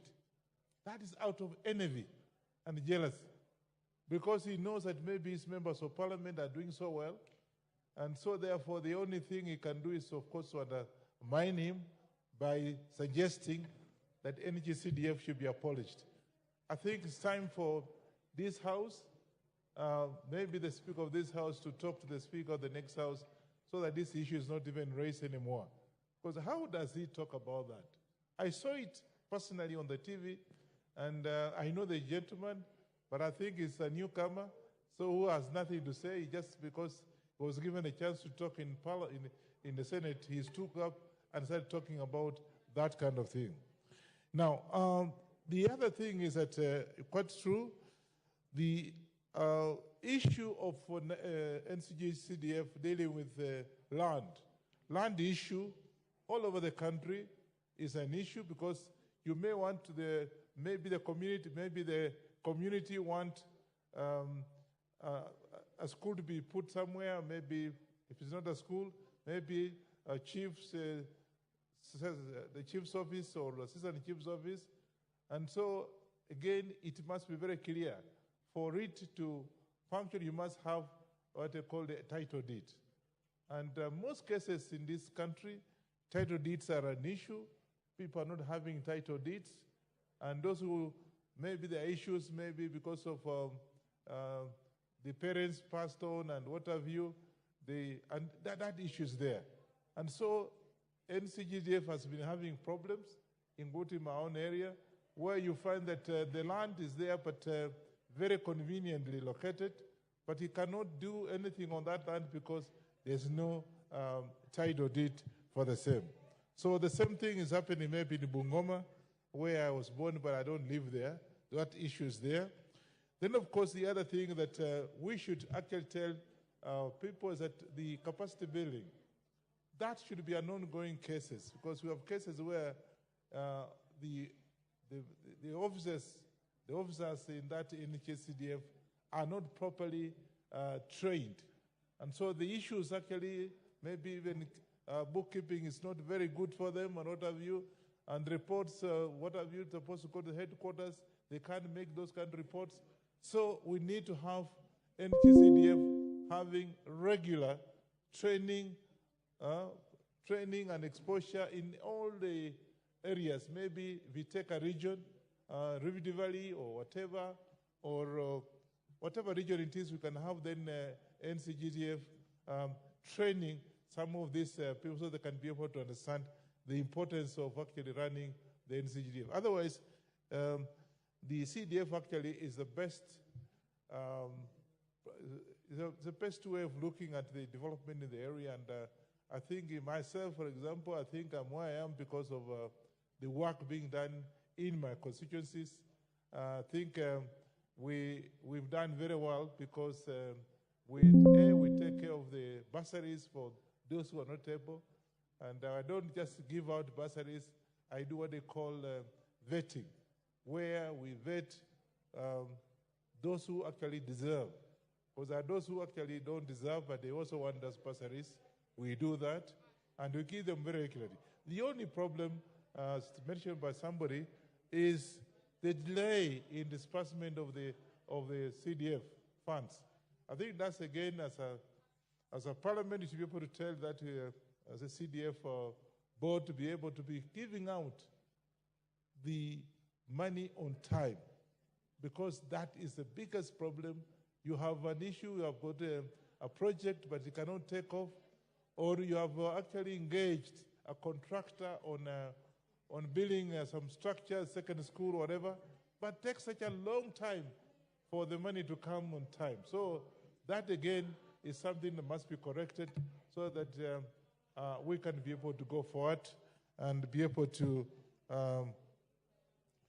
complete some of the projects in time. Otherwise, I want to take this opportunity to say, please, let's be serious about NCGCDF, and anybody opposing that, then he does not know where we are. I support this particular motion. Thank you. The Honorable Dr. Makali Mulu.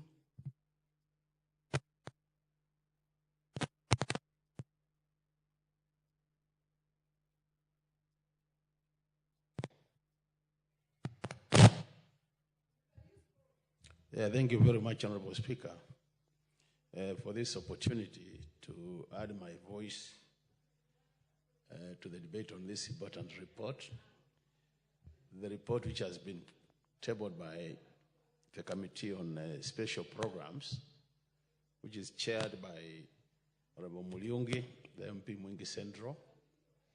I want to start by thanking the committee and all the members for this good work. I think this is the second report we are debating from this committee. And this report is specifically for constituencies in Bungoma County, Honorable Speaker. I think, Honorable Speaker, this approach of looking at one county and all the constituencies in that county in terms of looking at how CDF has been spent is a very good approach, because neighboring constituencies have a lot of things to share. When I listened to this report, Honorable Speaker, I've just been trying to think through what happened in the Senate about 2 weeks ago when they were debating NGCDF, the National Government Constituency Development Fund. And as I watched the senators discuss this matter, Honorable Speaker, I saw a lot of ignorance in terms of what CDF does in different parts of this country. And I could see people were debating from a position of lack of information. Honorable Speaker, we have amended the CDF, the original CDF Act, many times. And we've even amended the National Government CDF Act about 3 times now. And one of the things which has happened to this act, Honorable Speaker, is that the Member of Parliament initially used to be a patron of that, the NGCDF. And at that, there was a provision for what we used to call an oversight committee, where the MP was the chair and he was expected to nominate other 4 members, so that the oversight the CDF implementation. But the latest amendment, Honorable Speaker, we did away with that oversight committee.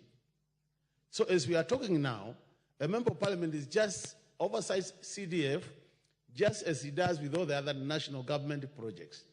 And I think this committee of special programs, should be able to bring these matters out clear, so that those Kenyans who are ignorant are not able to get the information from the latest amendment, can understand what is happening. So when it comes to CDF matters, Honorable Speaker, it is a board which oversees implementation on day-to-day basis. And the only time a Member of Parliament comes in is when you are doing public participation to identify the projects and programs to be implemented. On that basis then, after public participation, the board takes over the implementation. The Member of Parliament now becomes a person who oversees the implementation. And it's on the basis of that that anybody who wants to associate a Member of Parliament fully with the CDF is a person who is misinformed. And I want to urge our colleagues in the Senate to take time and look at this act so that they are updated in terms of how CDF is structured. But listen to the report, Honorable Speaker. About 3 things have come up in the recommendations. One of them is a matter of land, where we are saying the committee went out there and was not able to get title deeds for some of the land where some of these projects have been located. And I want to really urge my colleagues in this committee, the truth of the matter is, in this country, some areas have no title deeds. Land has not been titled, the title deeds have not been given to the landowners. And what people are doing is, people would know that this is my land, and they are waiting now for issues of land surveying and all that to be done so that they can get their titles. In such a situation, what is happening? What normally happens is, you will come to me as a landowner, and we'll do an agreement in the presence of their local assistant chief, so that he's satisfied that that land has been set aside for public utilities. And it is on the basis of that, then I will be able to locate a school, an assistant chief's office there, and another project we are doing. So in a situation where documentation has been done and is filed, I think as a committee, you should be able to appreciate the fact that land title deeds are not all over the country. So in that case, even as you say, you are not able to find the title deeds for the land, it would be important to tell us whether you are able to get another documentation to confirm that that is public land. I think that is critical. And like where I come from, my area, that's what we have been doing, that we will ask the owner of the land to sign documents in the presence of the assistant chief, so that even as we process the title deeds, we don't delay implementation of projects which have been identified by the public members, by the members of the public. The other point which has come up with the issue of documentation, where you are saying you go there and you find that there is no accounting document to support the expenditure. And I think this recommendation was also part of the other recommendation, the other report, where you're saying as you travel and visit different constituencies, you realize that fund managers are not able to present you with the required accounting documents. And I think really, to me, the way I look at it, this could be a very deliberate move, Honorable Obiri, and I want to thank you for the moving, because you know we belong to the same party. You have moved this report very well. So what I want to say is, this could be a very deliberate move, because most of our fund managers, honorable members, are people who have a background in terms of professional background, either an accountant or an economist. And actually, one of the basic criteria for recruitment is that you are able to prepare books of accounts. The other thing, CDF does not operate as a separate, what do we call this book where you record expenditure? Is it cash book? They don't operate a different book. What happens is there's a district accountant who is posted there by the Ministry of Treasury to oversee accounting works. On that basis, Honorable Obiri, I will not believe when you say that people are not able to provide accounting documents because they don't have what it takes in terms of capacity.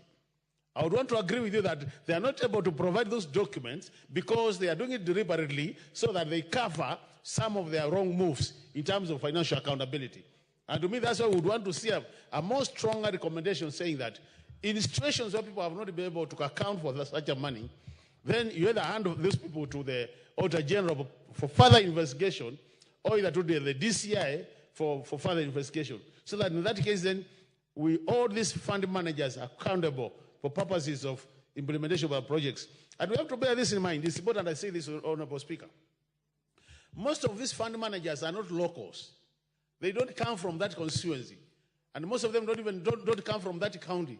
So in a situation where you want them to misuse the money, you'll be taking away money from a specific constituency to another different constituency. So in that case, we lose big as members of parliament, because if a fund manager misappropriates resources, more likely those resources will be invested in another different constituency and not where the person is working.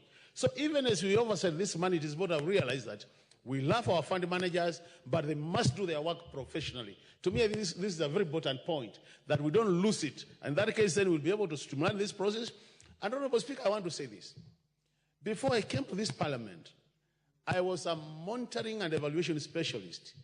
I've prepared a lot of monitoring frameworks. I've done a lot of evaluations, and I've done a lot of impact assessment of programs. I want to confirm to this country today that there is no other program in this country which is more impactful to the lives of our Kenyans more than NGCDF. I want to say that as a provision, that line, that this program has had very positive impact to our people. And anybody who thinks you can do away with the CDF, you might aid the member of parliament, you might aid the person overseeing the money, but if you aid the member of parliament, please take the member of parliament out, but let's have NGCDF continuing in this country, because it has very serious positive impact to the lives of our people. And I always say, Honorable Speaker, I'm sure you're overseeing a constituency like me, and we joined this parliament the same day with you. If you look at what you have been able to do in the last 10 years, we have 50 million every year in Oman Bay town, Honorable Speaker, and compare it with what the governors have done over the last 10 years with their billions, it will be clear that what you have done has a high impact, has really helped your people, and it is visible as compared to what some of these county allocations are doing. So to me, I would be supporting a proposal that says, can we increase the money so that, because this money is having impact, so that we help our people more and more. And in that case, we'll be helping this country, and we'll be growing the local economies where this money is being utilized. So with those many remarks, Honorable Speaker, I want to support this report and say that it's time we even increase the allocation for CDF so that our people get value for money and mostly public resources. Thank you, Honorable Speaker. Honorable Julius Meli. Thank you, Mr. Speaker. Mr. Speaker, I rise to support this report. And Mr. Speaker, from the onset, I want to thank the committee for coming out with such an very informative, very detailed, and a report with a lot of details, especially on public projects. Mr. Speaker, the Auditor General's Office is a very important government office that tries a lot, and I think this is very important for this House and for the country to know that. That office is for the good of the public. That the money that has been allocated to a public entity shall be made to good use.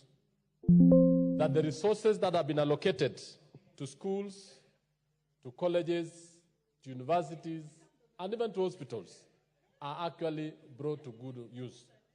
Honorable Speaker, each and every other time when an audit report is read, at times officers do not take it in good faith.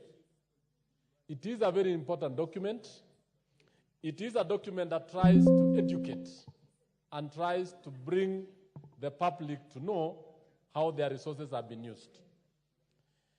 This report on NGCDF, which affected the constituencies in Bungoma County, actually resonates across the country, especially on certain issues. That one, CDF or NGCDF, as it was renamed, is a resource that has enabled government funds to reach the remotest parts of this country.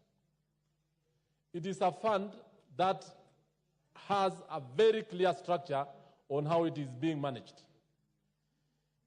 CDF has seen constituencies build several schools, several projects, police stations, and even earlier on, before devolution, constructed dispensaries. Mr. Speaker, before the founding of the NGCDF fund, government resources were actually not being felt in the local areas. Today, you can be able to see a classroom, you can be able to see a toilet, you can be able to see a police post, and I can enumerate a number of them as a result of NGCDF. The structures that have been placed in NGCDF are actually structures that are not expensive. This is an example of a devolved fund that is working. Today, we can see billions of shillings have been devolved in counties. But because of the nature of the county government structure and how it works, the county government structure is very expensive, but the CDF structure is very lean. It has about 5 or 6 employees. It has an NGCDF committee led by the chair, and every other time they sit depending on an allowance, which is less than 2% of the total cost of the resource fund that has been allocated to that particular constituency. In effect, Mr. Speaker, the NGCDF fund is a fund which is the most visible fund across all constituencies, all counties, and even all sub-counties in Kenya. It is through this fund that we've seen students who are orphans be able to go to school. It is through this fund that we have been able to see a number of football or sporting activities actually running across constituencies. It is in the same fund that it has enabled even institutions which were hitherto then not known even in the country to have been built to become very big national institutions in names of secondary schools, in names of colleges, in names of institutions. I know a number of teacher training colleges. I know even a number of facilities in some of our local universities that has been put up by NGCDF. So without enumerating so many, Mr. Speaker, the report that has come to be tabled this afternoon is quite informative and important. On issues that have been raised, for example, the issue of title deeds, I want to agree with Honorable Makali Mulu, that many areas in this country have not been adjudicated, have not had titles. But we cannot stop building schools just because those areas do not have title deeds. The greatest expanse of the northern parts of this country, and even some parts of the pastoral regions, land is still under communal. So we cannot just rely on the title deed as the only instrument to show that, yes, you have spent money on land, but the title deed has not been issued. We know of schools that have in existence for over 30 years. They are public institutions, and they are running. Honorable Speaker, on the other issue that is very important, which has also been noted in this report, is that the accounting officers, who is the fund account manager, has to be held responsible. Because there is no fund account manager who cannot prepare audit accounting documents. It cannot be an excuse. It cannot be allowed. And in any case, every expenditure has to be put in, has to be shown that the money was withdrawn or actually was spent on item this or was spent on that particular project. And all the documentation has to be put in place. So I want to allow the Auditor General's office and the committee for pointing out that every fund account manager has to be held responsible for if they do not produce the appropriate accounting documents. And this one, we should not take it. And I want to ask the honorable members that each and every officer has to make sure that these documents are well prepared, well placed, and they should always be presented when required for audit purposes. Lastly, Mr. Speaker, in NGCDF, and I want to ask members of the Senate to note that there is no competition in terms of popularity. Members of Parliament do not play any role in it. In fact, our role has always been oversight. Our role has always been to make it as successful as possible. The fact that they do not hold or do not have any fund does not warrant them to say this fund needs to be dissolved, this fund needs to be removed, or this fund needs to be discontinued. If it will be discontinued, it will be to the detriment of the Kenyan people. Hundreds of thousands of schools, Mr. Speaker, and I think we've been together in this house for the last over 10 years, have been constructed courtesy of NGCDF. Every year, I think I can take an example of my constituency where I used to have about 70 primary schools. Today we have over 130 primary schools. I inherited the constituency when we had about 16 secondary schools. Today we have over 40 secondary schools, almost 50 secondary schools, courtesy of NGCDF. That is not about an individual. It is about the community. It is about what are we doing. Right now, there are several police stations that we want to construct. If we are going to rely on the Ministry of Interior, it will take ages for us to construct police stations.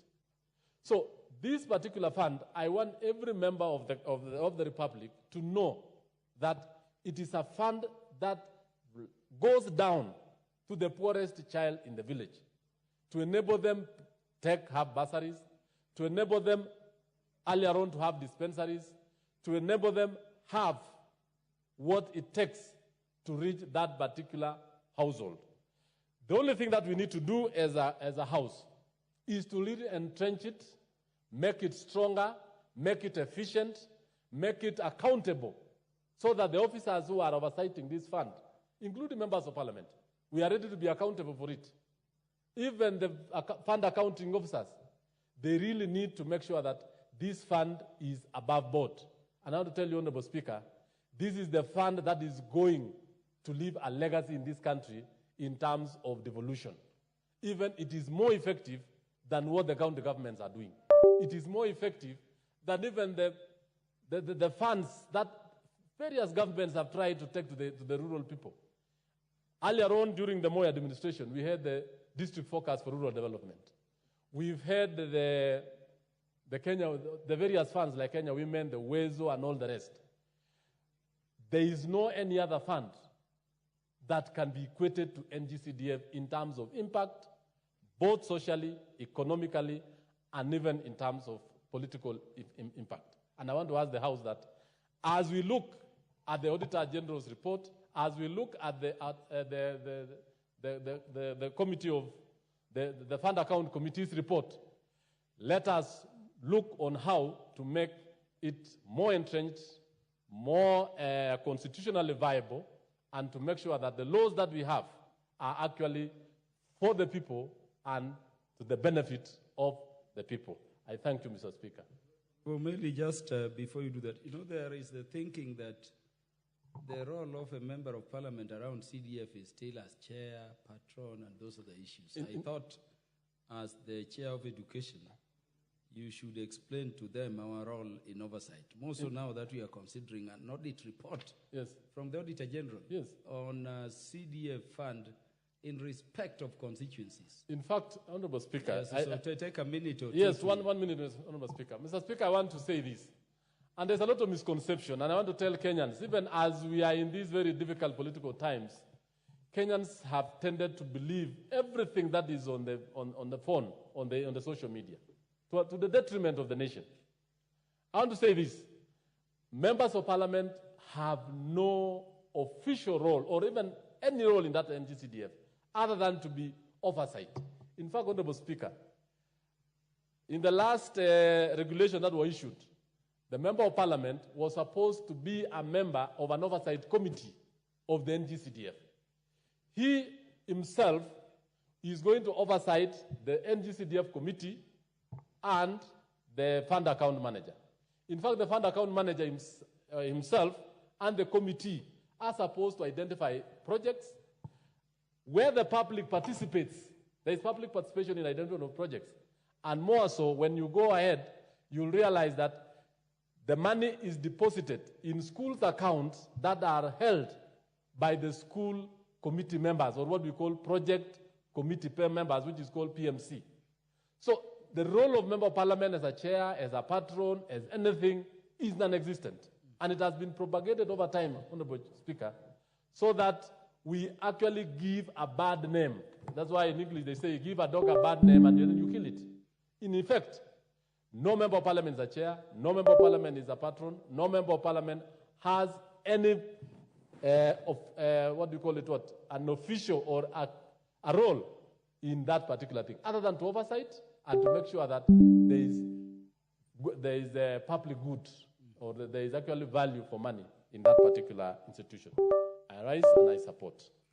Thank you, Honorable Meli. Members, this is a very critical thing because people have been asking who audits or oversights CDF.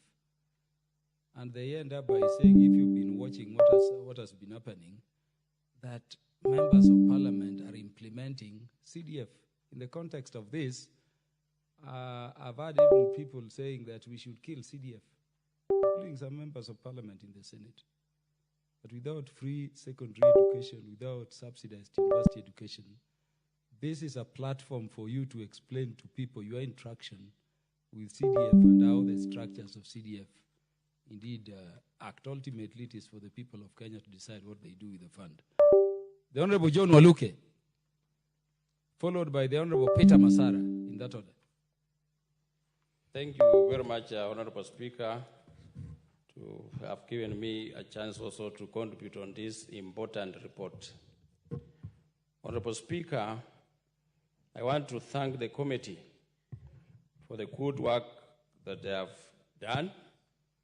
Honorable Speaker, the work of Member of Parliament and the work of CDF, Honorable Speaker, the work of CDF in this country, Honorable Speaker, it is seen all over. It has done a lot of work, Honorable Speaker.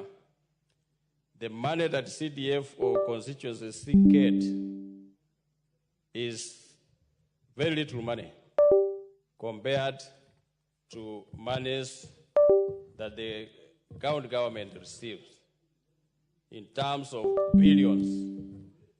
And there's no any one constituency, Honorable Speaker, that has received money, even 220 million. But you can see the work, Honorable Speaker, buying the passes for the schools. Like in my constituency, Honorable Speaker, I have managed, since I took over, managed to build 27 primary schools in addition with what I got that time during Honorable Tangula when he was the MP for Sirisia constituency. Honorable Speaker,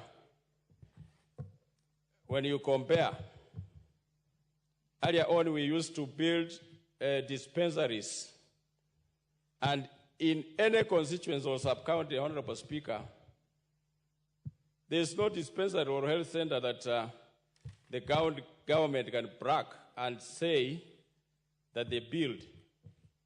Those are facilities of CDF before it was devolved, Honorable Speaker. And some of them, after they devolved the money, we left them to the county government, and they have never been finished. They're just there. But the money comes to the county government, Honorable Speaker. Honorable Speaker, the area which the government and auditors should check and audit properly is the monies for the county government. Because it is not seen, we don't know, and we are just adding money to the county governments every time they cry. You see, like last time, Honorable Speaker, 2 years ago, they demanded money for the sports, which we used to do to help our children, to facilitate them to play games. But now, since that money was devolved by Honorable Speaker, there's a very big problem in the counties or in the sub-counties or constituencies, Honorable Speaker. Because these people, their work is to steal money. Honorable Speaker, there's a big impact. And the monies that we get, the money that can be accounted for, the money that has a structure, Honorable Speaker, is the money for NG-CDF. It has a positive impact.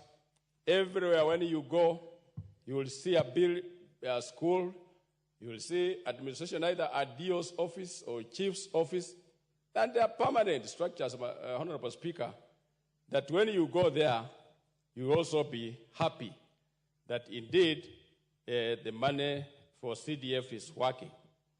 Honorable Speaker, the work of the MP is just only to oversight. We don't have any role, either that you are the chairman of something. No. Honorable Speaker, our work is to oversight. For a very long time, Honorable Speaker, I think the Senate has lost track because their work is to oversight the money for the county government. And they have been taking CDF board to court, wanting to crush, to remove CDF money that Mwananchi can see, that Mwananchi can, the CDF can pay a bursary for the poor children who are suffering or who used to suffer during those days, Honorable Speaker. Even like where I come from, Honorable Speaker, I managed to pay 5,000 fees for 5,000 students, Honorable Speaker. And the county government, with those billions, pays only, can give only 1 million shillings out of 15 billion. You'll get that award gets 1 million shillings, Honorable Speaker. To end up, the the ward, because like in Bungoma we have 45 wards, that will be only 45 million. The money that one constituency pay. Because like myself, I've been paying, last time I paid 60 million that I used to pay a bursary, Honorable Speaker, for university students, for secondary students, for TTI, and everything. So, Honorable Speaker, you cannot compare. The Senate should go out to check and see, to oversight the money that go to the county government. This report, Honorable Speaker, that was brought by the auditors, there are schools that we call them, even before we were born, in the 60s. And up to now, those schools has no title deeds. So it's not a work of CDF that CDF can chase a school that started in 1960 or 1940 something. It doesn't have a title deed. CDF just came the other day. But this trade of land title deeds, the problem has been there since after independence, Honorable Speaker. But with now, you can get a parent. The school is either has a very small acreage of land, and the demand of the community want the land to be, the school land to be extended.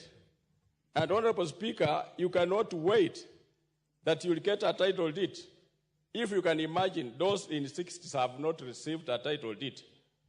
And if you'll wait, you'll wait until maybe you die before you build a school, need and demanded by the community or by parents of that particular school, Honorable Speaker. We build because the population grows every year. The population grows every day. And the demands of schools are there, Honorable Speaker. The demands of administration offices are there. Every year, Honorable Speaker, a chief or, a location or a sub-location or a division is created because of population growing, Honorable Speaker.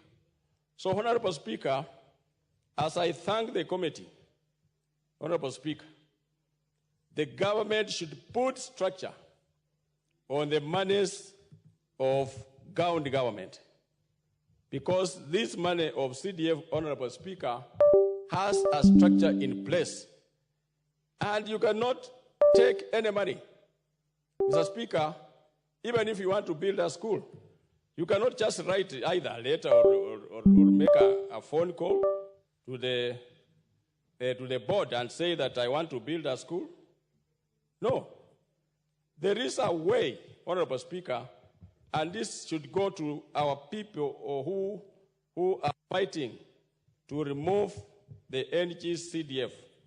And even the courts, Honorable Speaker, should also consider, because everybody, be it a Chief Justice or whoever, be it the Attorney General, they come from villages and they have seen all this that we are talking about today here in the August House, Honorable Speaker.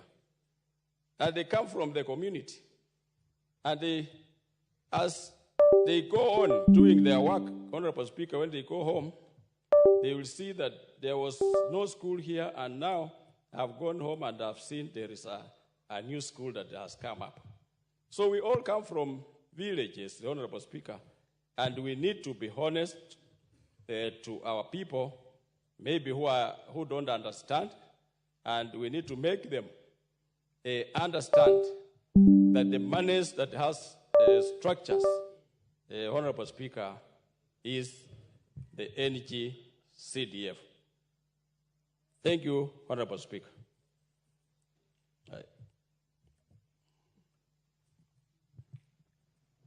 Who did I say should follow? The Honorable Masara. Or Honorable Masara, you want to wait to undertake some business before you contribute.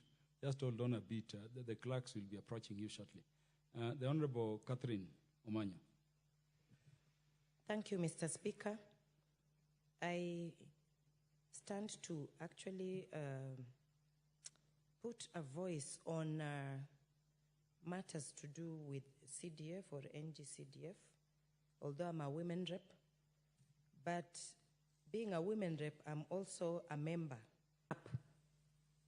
Permanent buildings that are conducive for our children and offices for the people or staff who take care of our children. And these buildings are being raised because of CDF. Some of us could have never been or gone to school, or those children who come from the lowest strata of the society. Some of those children could not have gone to school if there was no bursary that is given through this CDF. At the moment in Kenya, we either sink or swim by not or by inciting. Many things are happening and people are not even sensitive enough to the situation at the moment. Because I have been reading in WhatsApp pages about CDF, and people who are talking about this CDF, some of them didn't need it. Most of them are just in these good towns. They don't even understand. Let them leave those people who have benefited to give evidence, to give the right case study that actually CDF has put a roof on a child's head because some of these children were learning under a tree. I recently visited also Marsabit, and I was shocked. Some of the things that people take advantage of, some Kenyans do not have. This CDF, if you look into it properly, knowing my country very well where there is tribalism, there is no regional balance, CDF has enabled even that community that no one could have thought of, that community that people even almost forgot that they belong to Kenya. Through their member of parliament, they are represented. So it will actually cut off people who wish that if I am the one in the seat, I will ignore those who didn't vote for me. But with CDF, it is upon the member of parliament that you have sent to represent you, to bring down to everybody. And CDF actually gives priority to projects that wananchi themselves at the grassroots level have decided that they want to be implemented. So I would rather look into the gaps that are there to see how to make it more palatable to everybody, from grandmothers who are taking care of orphans who actually benefit because their grandchildren are in school. Let us add more to CDF Kitty, so all children in Kenya, regardless of their ethnicity, of their background, regardless, all children in Kenya can benefit. Thank you, Mr. Speaker. Catherine Omanyo, the Honorable Peter Masara.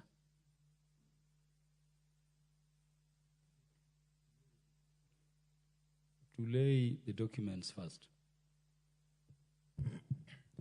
Thank you, Mr. Speaker. Mr. Speaker, allow me, Honorable Speaker, I beg to lay the following papers on the table of the House today, Tuesday, 23rd July 2024. Report of the Budget and Appropriation Committee on its consideration of the first supplementary estimate for financial year 2024-2025 and the compendium of departmental committee reports on their consideration of the supplementary estimates. Thank you, Mr. Speaker. Would you give notice of motion? Yes. Please proceed.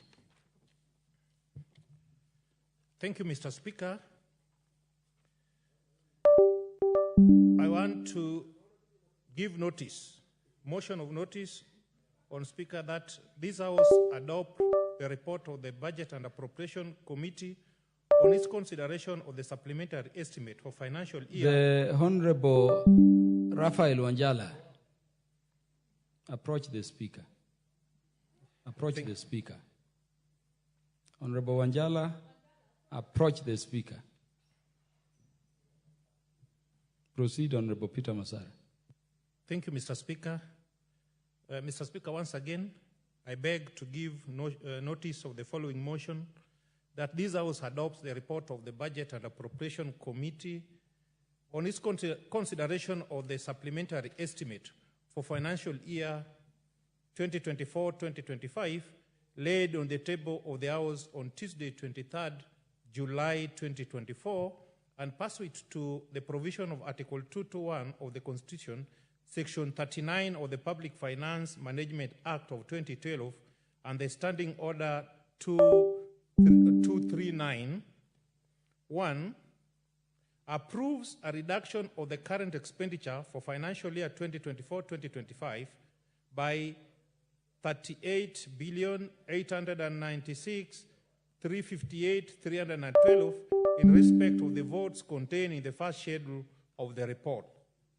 2, approves reduction of the total capital expenditure for financial year 2024-2025 by Kenya shillings 107,445,697,478 in respect of the votes contained in the first schedule of the report.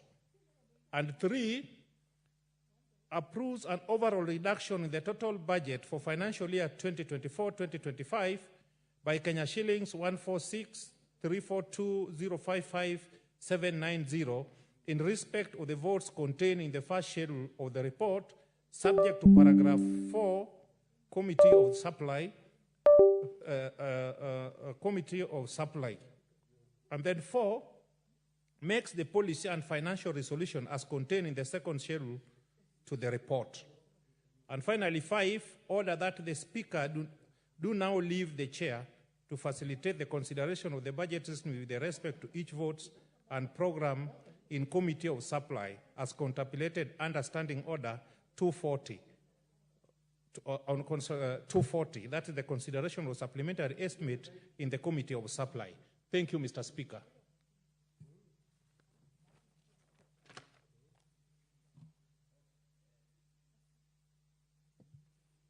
Honorable Masara laid the report.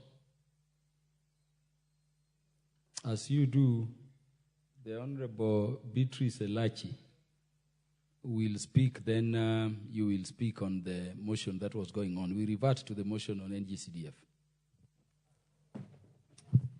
Thank you, Mr. Speaker. Mr. Speaker, I rise to support the report of the Auditor General on the National Government Constituency Development Fund for the 9 constituencies in Bungoma County. But more importantly, Mr. Speaker, to speak on, indeed, what we have, many of my colleagues have spoken to, but also to speak on ourselves as members of Parliament. And I think the most critical part as we reflect on ourselves, Mr. Speaker, is to ask ourselves, how have we indeed used our NGCDFs on the ground? And I know many of Kenyans will come out to support the fund because it has worked. I am a testimony, Mr. Speaker, today. If anyone wants to know that CDF works, you can walk in Dagoretti North and you can see how it has worked. And therefore, Mr. Speaker, it is for us in this House now to go to the next level. Every Kenyan is crying about education, about our bursary. We need to sit down as a House and look at all of us, and ask ourselves, is there a way we can come up with a better proposal in NGCDF and ensure all-day schools have free education? All-day secondary schools in Kenya. Mr. Speaker, we can do that. Mr. Speaker, today we have different projects that are happening, both from the NCGDF. We find ourselves with also social corporate programs. We can come and sit with the national board because we must do that. If we want Kenya now to start coming down and appreciating, we must find a way, the way we can sponsor our day schools and every child can be in school, and the only thing we shall be asking parents is to ensure your child has food and your child has indeed school uniform. Tuition, we take over, Mr. Speaker, and it can happen. Mr. Speaker, we also need to ask all members, because it's not that we are only ones who are here. I know we are also a problem in ourselves. But if you leave your NCGDF to work the way it's supposed to work, you'll never have a problem, Mr. Speaker. I know there are constituencies, Mr. Speaker. I am in the committee. I sit in the committee, and I have seen some of the reports. I have seen some of what members have done. Even the previous members who are in the Senate, if today you bring their reports here, Mr. Speaker, you'll be surprised how they will find themselves in trouble. So I even wonder how you go into the next house and you think you are very okay. And you're forgetting money, Kenyan money is public resources. Anytime we shall come for you. So even those who are in the Senate, we want to tell them, I think we've talked a lot with emotions with all the things that are happening, but can we now refocus the energies to the right way? We have said here, Mr. Speaker, if you want this fund to run well, and it's not just this fund, any fund, even the ones for governor, you don't need to give me your picture. No. We know you are the governor, you know you are the MP, finish. Appreciate you have done it, and leave. The fund managers, Mr. Speaker, we must tell the board. They also must start following process. You cannot tell me, and you know, Mr. Speaker, it's only a fund from national government called NCGDF, that you can never start a project without having money in the PMC account. You can never. And therefore, there is no pending bills in a project of CDF. But we also want to tell the fund managers, you cannot also keep the contractors because you yourself, you have decided at what point you want to pay them. No. If we have said completion of a project is in 6 months, 6 months, we are coming to launch with the community and we are done. And you must have cleared the contractor to leave. The only thing you can retain is money to say maybe you want to see how the project will run, you want to see how maintenance maybe will be, but that is none of your business. It is because of the school. If anything goes wrong, in fact, it is the PMC of the school. Why did you pay the contractor knowing very well that project was not right, Mr. Speaker? So this thing of bashing every day MPs, I think we need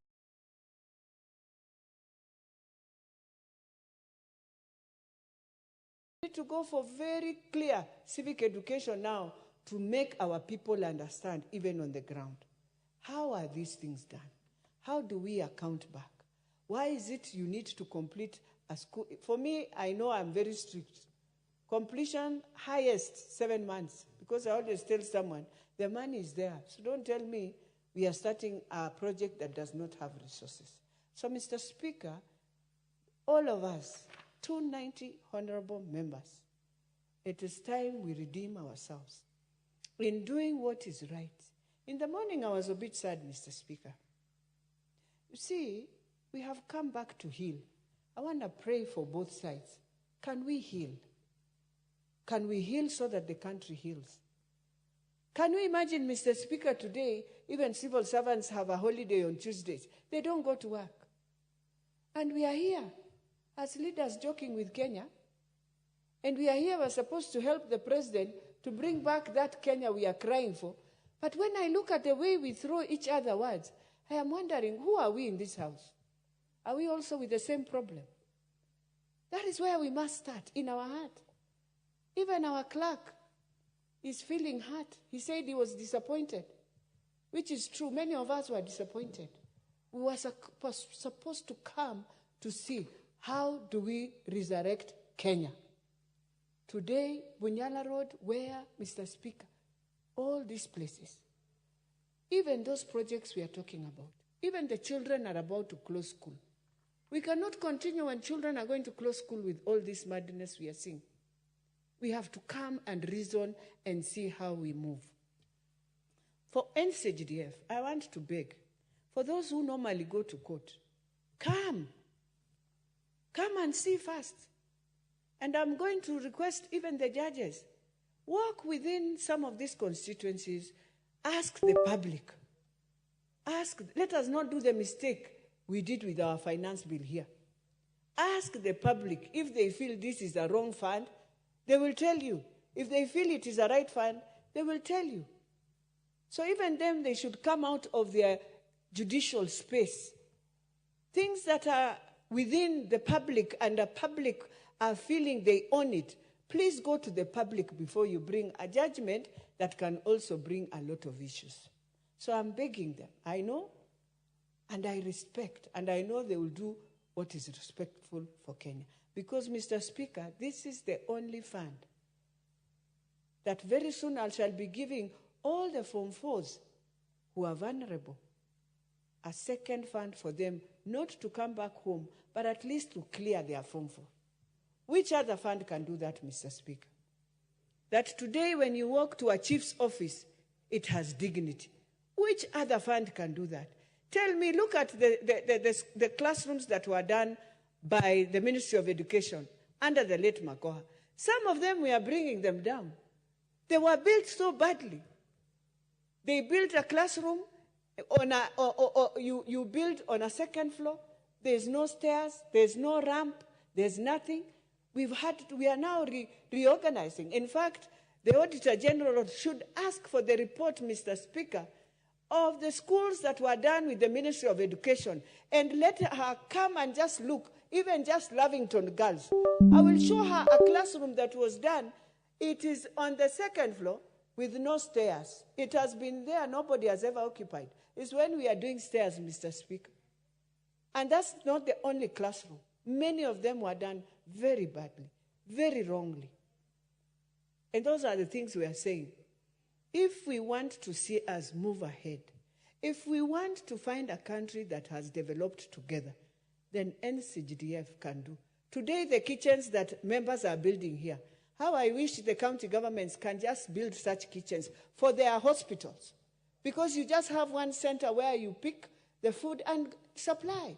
Economics of scale, you have a good a kitchen for your hospital, it has clean energy.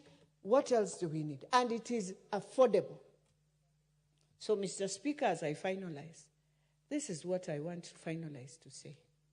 I am praying that this House, as we move forward, can we move for a few months in a bipartisan manner to bring back this House, to bring back this country, to bring back what we want to see, that every day people will walk into their offices to work, but not every 2 days in a week. The Kenyans, we love sherehe, Mr. Speaker. We love it. And we will sleep at home, but the country will go. The country will go, Mr. Speaker. So I beg the leadership of this House. We did not start well from that Kamkunji. We want to see ourselves speaking to each other, not shouting to each other. Can we forgive? I know we have many issues, but some of them we can forgive and move on for the sake of what we went through. With those few remarks, Mr. Speaker, I beg to support. Thank you, Honorable Beatrice Elachi. The Honorable Francis Masara now, followed by the Honorable Timothy Toroitich. Thank you, Mr. Speaker, once again.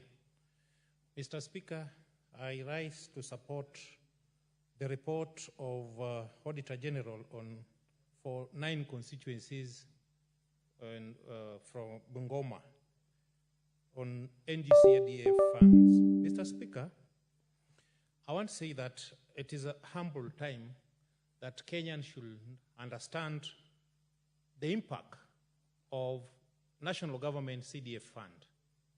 Mr. Speaker, this country before NGCDF, the only fund which was felt on the ground was Latif. I happen to be the last mayor of Migori. Latif is the local government transfer funds. That is the money until today, almost 10 or so years after it was collapsed, the project is still visible on the ground. Let me take 2 minutes. As the mayor of Migori Municipal Council, through Latif, which was hardly 50 million, we started several health centers, Midoti Dispensary, Ragana Dispensary, Deep Dispensary, Onyalo Secondary, Ondong Dispensary, and several water projects and roads. Mr. Speaker, I come from Migori. The county government had received billions and billions of shillings, but if you compare what was done by Latif during those times, my friend, it's like day and night. Therefore, I'm saying we need to strengthen NGCDF and add more money to NGCDF. My sister here, the MP for Busia, mentioned something about marginalization. Assuming one time we get a rogue president who do not love a certain community and decide not to take any money to them through the national appropriation bill, Mr. Speaker, the only remedy that community can get is NGCDF, and I can attest to that. And before even attest to that, the way NGCDF is being administered. Mr. Speaker, many do not know that the Deputy County Commissioner is a member of NGCDF committee. The district accountant is a mandatory signatory to the NGCDF account. We have the works officer employed by the government who must give what is called payment certificate because he's a technical person. But above all, the fund manager who is employed by the board is a mandatory signatory. And then the rest of the people, the composition, people living with a disability, the minority, individual coming from specific wards, end up making the NGCDF committee. Mr. Speaker, MPs are doing the oversight as per the NGCDF Act of 2015. Members of Parliament are only patrons and they do the oversight of the fund. And I can say this, it is high time this country award performing members of Parliament with a state commendation. And the MPs need to be given a lot of money for oversight, Mr. Speaker. Because what I believe, they use their vehicles and even their own time to oversight for this project for the projects to be implemented fully. Mr. Speaker, in my constituency alone, in the last 6 years, Suna West constituency through NGCDF has started 21 public primary schools, where land is being bought, some at even 3 million. And these schools do not have 2 classrooms, some have story classroom. For example, a deep primary, St. Albert Deep Primary, a school in a slum. NGCDF bought a land and they have done 8 classrooms which are story. Jono Kwanyo Primary, Wotogik Primary, Oruba Keyo Primary. We are, through NGCDF, Suna West has started 4 girls' secondary schools. Ragana Girls, Nyangubo Girls, Wiga Girls, and the latest Maweni Girls. And for record purposes, Nyangubo Girls, a school which is in a slum, which was started by NGCDF, managed to take 85 girls to the university. Mr. Speaker, that's not a small achievement. Ragana Girls, which was started by NGCDF,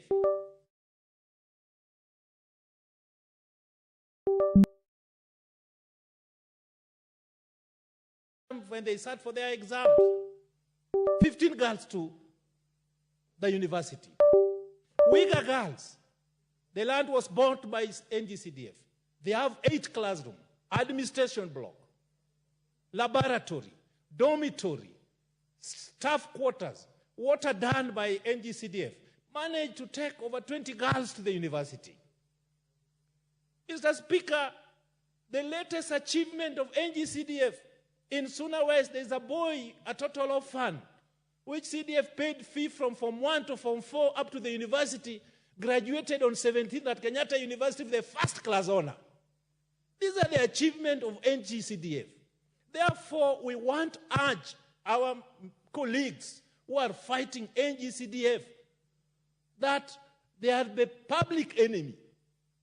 Let them prove to us, especially senators. The county government funds are not working. The government is taking billions of shillings to the counties. But you'll get a county doing an ECD class using 600,000. But the day of launching, they go with 50 vehicles, 100 people, and the expenditure is almost 10 million, Mr. Speaker. Mr. Speaker, if I was the president today, I'll take half of the money taken to the county and give it to NGCDF. Because this is the money which can be felt across the country. And very few people are complaining about this money, Mr. Speaker. Mr. Speaker, in Suna West, before NGCDF, there was no police station. Today, as we speak, we have 4 police stations, one in each ward. And we have 5 police posts, and even anti-stock theft done by NGCDF. We have over 6 offices of the administrators, the chiefs and assistant chiefs, done by NGCDF. Mr. Speaker, if you come to Suna West constituency today, I'm inviting you, and you were once there at Pinyoyi, and you realize what we did with the NGCDF through the committee of NGCDF Suna West, you can appreciate that good leadership can yield fruits, and even God is happy with the leaders who are performing to the people, because it is indicated somewhere that when you serve humanity, you serve God himself. Therefore, I want to say that the issue of land, which is very contentious here, it is high time this House legislate a law which can allow public institutions to be registered without passing through the normal process. Because some primary schools do not have money for the board, for what is called the 4%, it's called, there's a charge, there's a tax on land before it's registered, and the value is 4%, which must be paid by the institution before the land is transferred to them.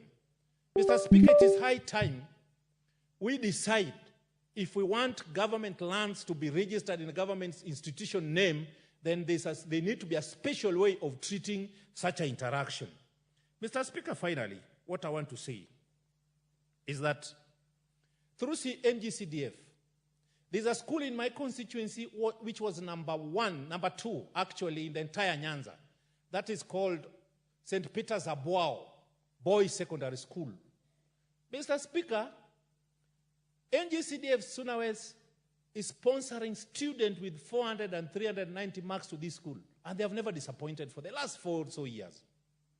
We managed to take over 150 students direct to the university, and majority of them were sponsored by NGCDF. Mr. Speaker, in Suna West, the day scholars who managed to get grades to join direct university, who are sponsored by NGCDF Suna West, 10,000 per student, in the last exam were 380. Mr. Speaker, that's not a small achievement. That's an achievement which needs to be appreciated. Through our education days, we managed to increase the number of girls who are in school, who are in boarding school. From before, there were only 200 and something, but now there are 2,552 girls in secondary school who are boarders in Suna West, Mr. Speaker. Mr. Speaker, I want to urge this community, the Kenyan community, that it is high time NCDF to be part of should not be taken to court every now and then. It should form part of our constitution, like the money going to counties. The devolved unit called NGCDF should be part of our constitution. And we are happy you are the chair today, you are the speaker, and you are a few lawyers who are respected in Kenya here and internationally. Kindly, Mr. Speaker, champion so that this noble fund, can be increased, and 2, the details can be enshrined in the Constitution. Finally, Mr. Speaker, I know this country, everybody is not sure what will happen tomorrow. As a believer, because I go to church every now and then, I pray most often because I want to go to heaven. Nothing happens without a purpose. The Gen Z generation were brought by God himself to wake the leaders who are sleeping from the slumber. Let us start reasoning as Kenyans. Let us not start reasoning the way you were reasoning before, that this one belongs to Kenya Kwanza, this one belongs to Azimio, yet when people are being taxed, you don't only tax people of Kenya Kwanza, you tax everybody. Let equity be done. And Mr. Speaker, it is high time, let it be on record that I support 1 man, 1 shilling. But before that is done, we want tarmac which are in other areas to be done in areas where there is no tarmac. Where they are level 6, there should be level 6 in every region. For example, we, the people of Nyanza, we demand that Jaramogi Oginga Hospital should be a level 6. It is high time we be given a level 6. We have gone to Eldoret and Nairobi and other areas with our sick people for a long time. And the cost we cannot manage. Many of our people are dying. We need equity to be in this country. We want universities for all areas. Mr. Speaker, we want when projects are done, when money is taken as a loan on behalf of this country, let those projects cut across the country so that each and every person can enjoy. For example, where I come from, there's a road from Masara to Miuru, which was started when the Prime Minister, Honorable Raila Odinga, was in charge of roads. It stalled there. There's another road going to Sori. It has stalled. There's a road in my constituency from somewhere called Kababu, Bondo, Pinyuyi, which is a very important road joining Kenya and Tanzania through Kopanga border point. And even CDF has bought land for immigration at Kopanga. That road needs to be tarmacked. Is when you are asking me to pay tax on behalf of my people and on my family, I'll not cry because I'll be seeing the fruits of my tax. Mr. Speaker, finally, we want to request the president. He should not recycle leaders. These young people have talked. The number which has been brought to this parliament, let it stop. We want young people, fresh people, people who have worked in corporate world to manage our ministry so that we can get results. We don't want to see somebody being moved from one ministry to the other yet he did not perform. It is high time we give other people chances to perform because somebody may believe, actually, White Nota was given chance at the age of 24 years to lead. The people of Suna West will have not been enjoying what they are enjoying today. So, Mr. Speaker, it is high time we listen to our people. Let us listen to these young people because they are the future generation. Whatever we are doing today, we are doing it for them. So when they are speaking, we need to listen to them. We should not ignore them. We should not brand them that they are criminals. These are Kenyans. Criminals are in courts. Criminals are in jail. These are educated young people who are hopeless. Some graduated 10 years ago and have not been employed. They have not been employed. Some, their time to marry has come, but they have not married because they don't have money to marry. Thank you, Mr. Speaker. The Honorable Rashid Bedzimba. Asante sana Mheshimiwa Spika kunipa fursa hii na mimi kupenyeza sauti yangu. Mimi nimesimama kupongeza hazina za NG-CDF kwa miradi inayofanya mashinani. Kwa ukweli miradi ya NG-CDF ndio inaonekana. Kila mahali unapotembea katika maeneo bunge utaona hapo iko kibao ama kitu kinaonesha ishara kwamba hii mjengo huu umejengwa na hazina gani. Kwa ukweli shule zimejengwa nyingi ambazo hazikuwapo. Kama eneo bunge langu kabla NG-CDF haijakuja ilikuwa ni shule zilizojengwa wakati wa ukoloni. Ndio zilikuwa zimesimama, tena si nyingi, moja ama mbili. Inabidi wanafunzi wanatoka wanatembea sehemu kubwa kwa kutumia miguu kwenda kutafuta elimu. Na yote hiyo imesababishwa na umaskini mkubwa, inabidi watembee kwa maguu, mchana hawezi rudi kula chakula cha mchana, anabaki shule paka jioni na njaa na pengine asubuhi hajakula. Lakini ilipokuja NG-CDF wamejenga mashule karibu na wao. Inakuwa ni rahisi wao kwenda na kurudi majumbani mwao, hata kama ni uji wapate kopo moja, warudi wapate kuwa na makini katika classroom zao ili waendeleze wapate elimu.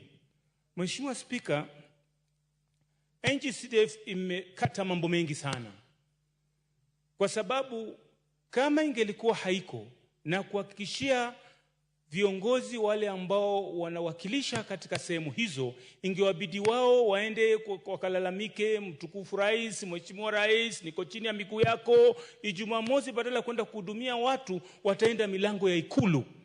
Njoo nijengee classroom 2, njoo nijengee hivi. Ile imesaidia kwamba hakuna mtu anakanyaga katika ofisi za hawa viongozi, ama hakuna mtu anakwenda kwa Ikulu, na anapata nafasi ya kusema ukweli yale mambo yaliyoko. Kama kuna makosa anasema wewe, hata kama waongoza umekosea, kwa sababu anajua miradi ile inaendelea bila ya kwamba unaenda kuomba. Kwa hivyo Mheshimiwa Spika, ni kwamba hata wale ambao wanasema kwamba iondolewe, hao mimi naweza kuwaita kiupande wengine ni kama wivu ama uchawi ama mwanga huyo mtu, kwa sababu wewe unaongoza watu na wale watu wanasaidika, wanapata basari pale, wanaenda kulipa shule, wanapata pesa za kujifundisha ujuzi, wanapata fedha pale za kuweza kuwasaidia wale ambao wanaishi na ulemavu, wanalipiwa fees. Wewe kazi yako ni kupongeza kwamba wale watu nawakilisha wanapata msaada. Ikiwezekana wewe tafuta mbinu ya wale watu waendelee kupata, wewe unarudi unasema ondoeni kabisa. Hiyo ni uchawi. Hiyo ni uchawi, kwa sababu wewe unataka kuongoza watu gani? Kule chini kuna matatizo mengi sana. Na haya ndio watu kiwa una jambo hulitaki wewe, nenda kufanye public participation. Waulize wale wananchi kule chini, je, mnahitaji hili jambo liendelee? Badala kuja wetu kuamua katika ofisi moja, ama wewe unajitosheleza unasema kata hii, halafu hayo ndio analeta matatizo kama haya juzi ambao umetokea. Kwa sababu taifa linapelekwa na sheria. Kwa hivyo wewe hata kama una uwezo, una mbinu na hikma kuingia mahakamani kuharibu, lakini kwanza waulize wale wananchi, je, hili jambo nyinyi mnalihitaji? Na hata wao ndugu hawa county government governors na ile miradi ama fedha walizo nazo, mimi sina shida na wao kutoa basari, kwa sababu zile basari watatoa wao, na ile ambayo imetoa na NG-CDF yote anapewa mwananchi. Ni vizuri kama ile itasaidia mwananchi aweze kumaliza masomo bila kero. Watu wetu wana kero, kuna shida. Kwa hivyo ile fedha lazima waiangalie, inaonekana, inaguswa, na hata kama mtu haoni ukimpeleka atashika. Lakini kuna vitu ambavyo havionekani. Fedha nyingi watu wamepata, lakini hakuna miradi hiyo yao inaonekana. Kwa hivyo Mheshimiwa Spika, mimi nimesimama kusema kwamba NG-CDF imesaidia na iendelee kusaidia, kwa sababu inaupa umakini wale viongozi. Hakuna mtu tutampigia magoti, tutahakikisha kwamba watu wetu wanapata usawa na hali zilivyo. Ikiwezekana miradi hii NG-CDF imekatwa mambo mengi. Kuna vitu kama security light, unaambiwa hiyo usifanye. Borehole, unaambiwa hiyo usifanye.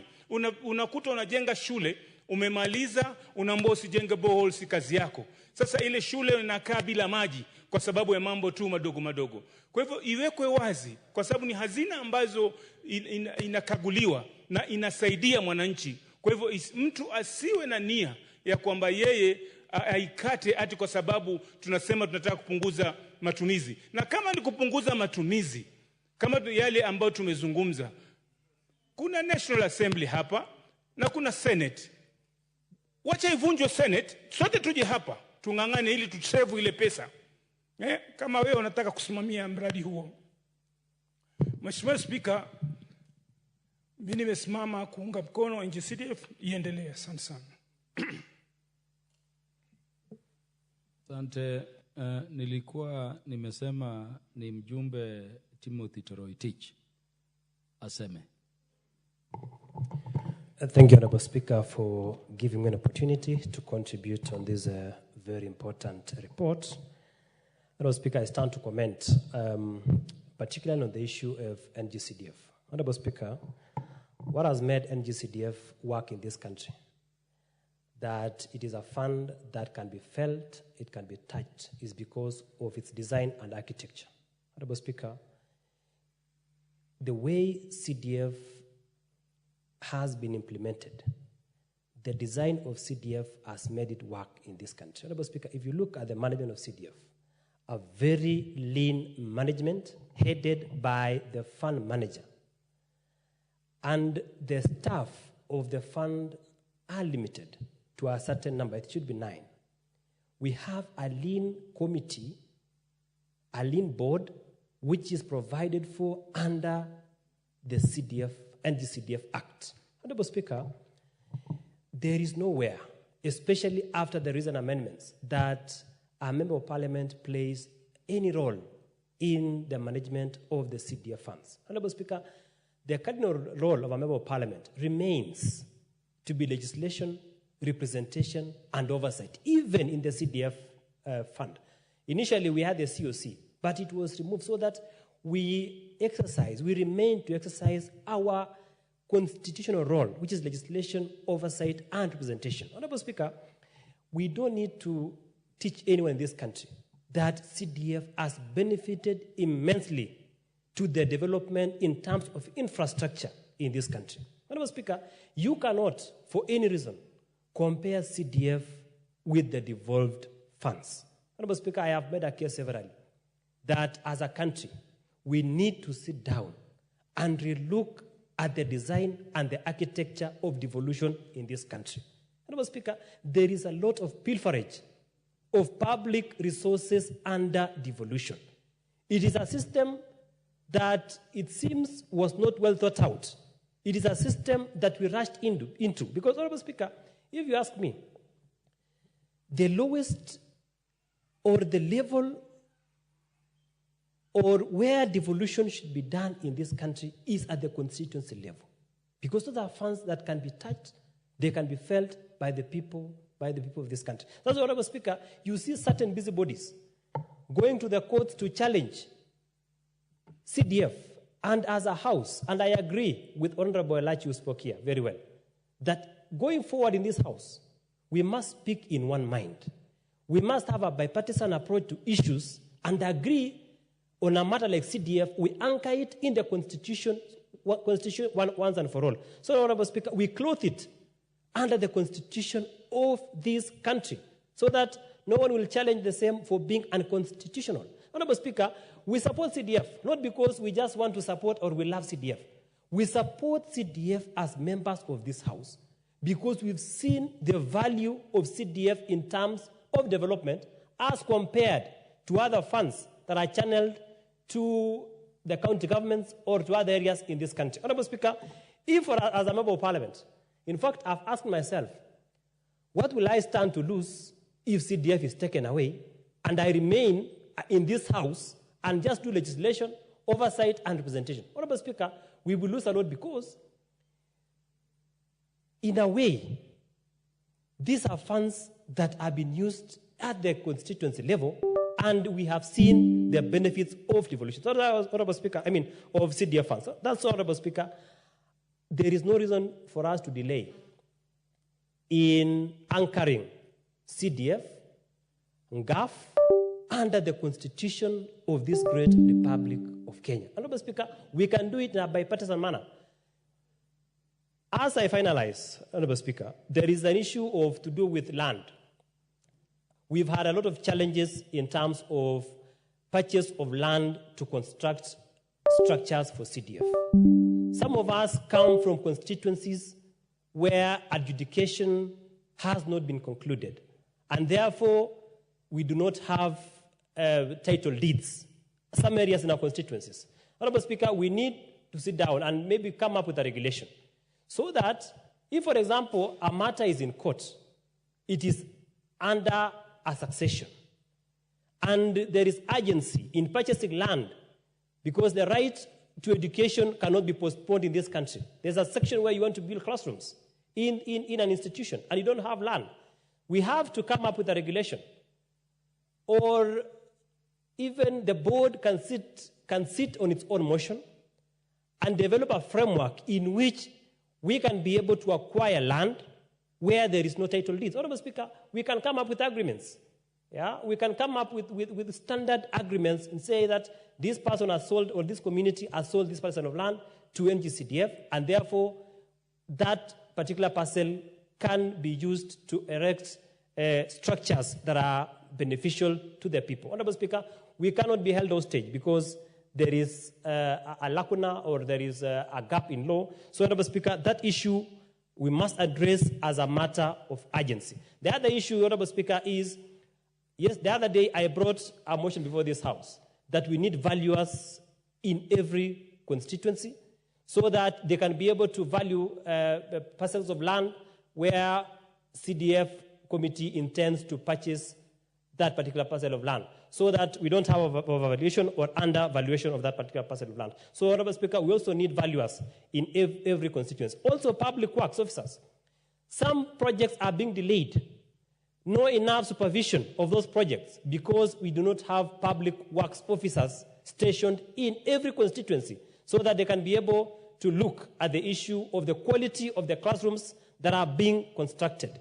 Honorable Speaker, as I finalize, I said that going forward as a House, we need a bipartisan approach to debating matters in this country. Honorable Speaker, what started as a very simple issue has escalated, and as we speak, our country is not in a very good position globally. This morning, when I was leaving the House, my 6-year-old daughter, who was unable to go to school, asked her, why are you not going to school?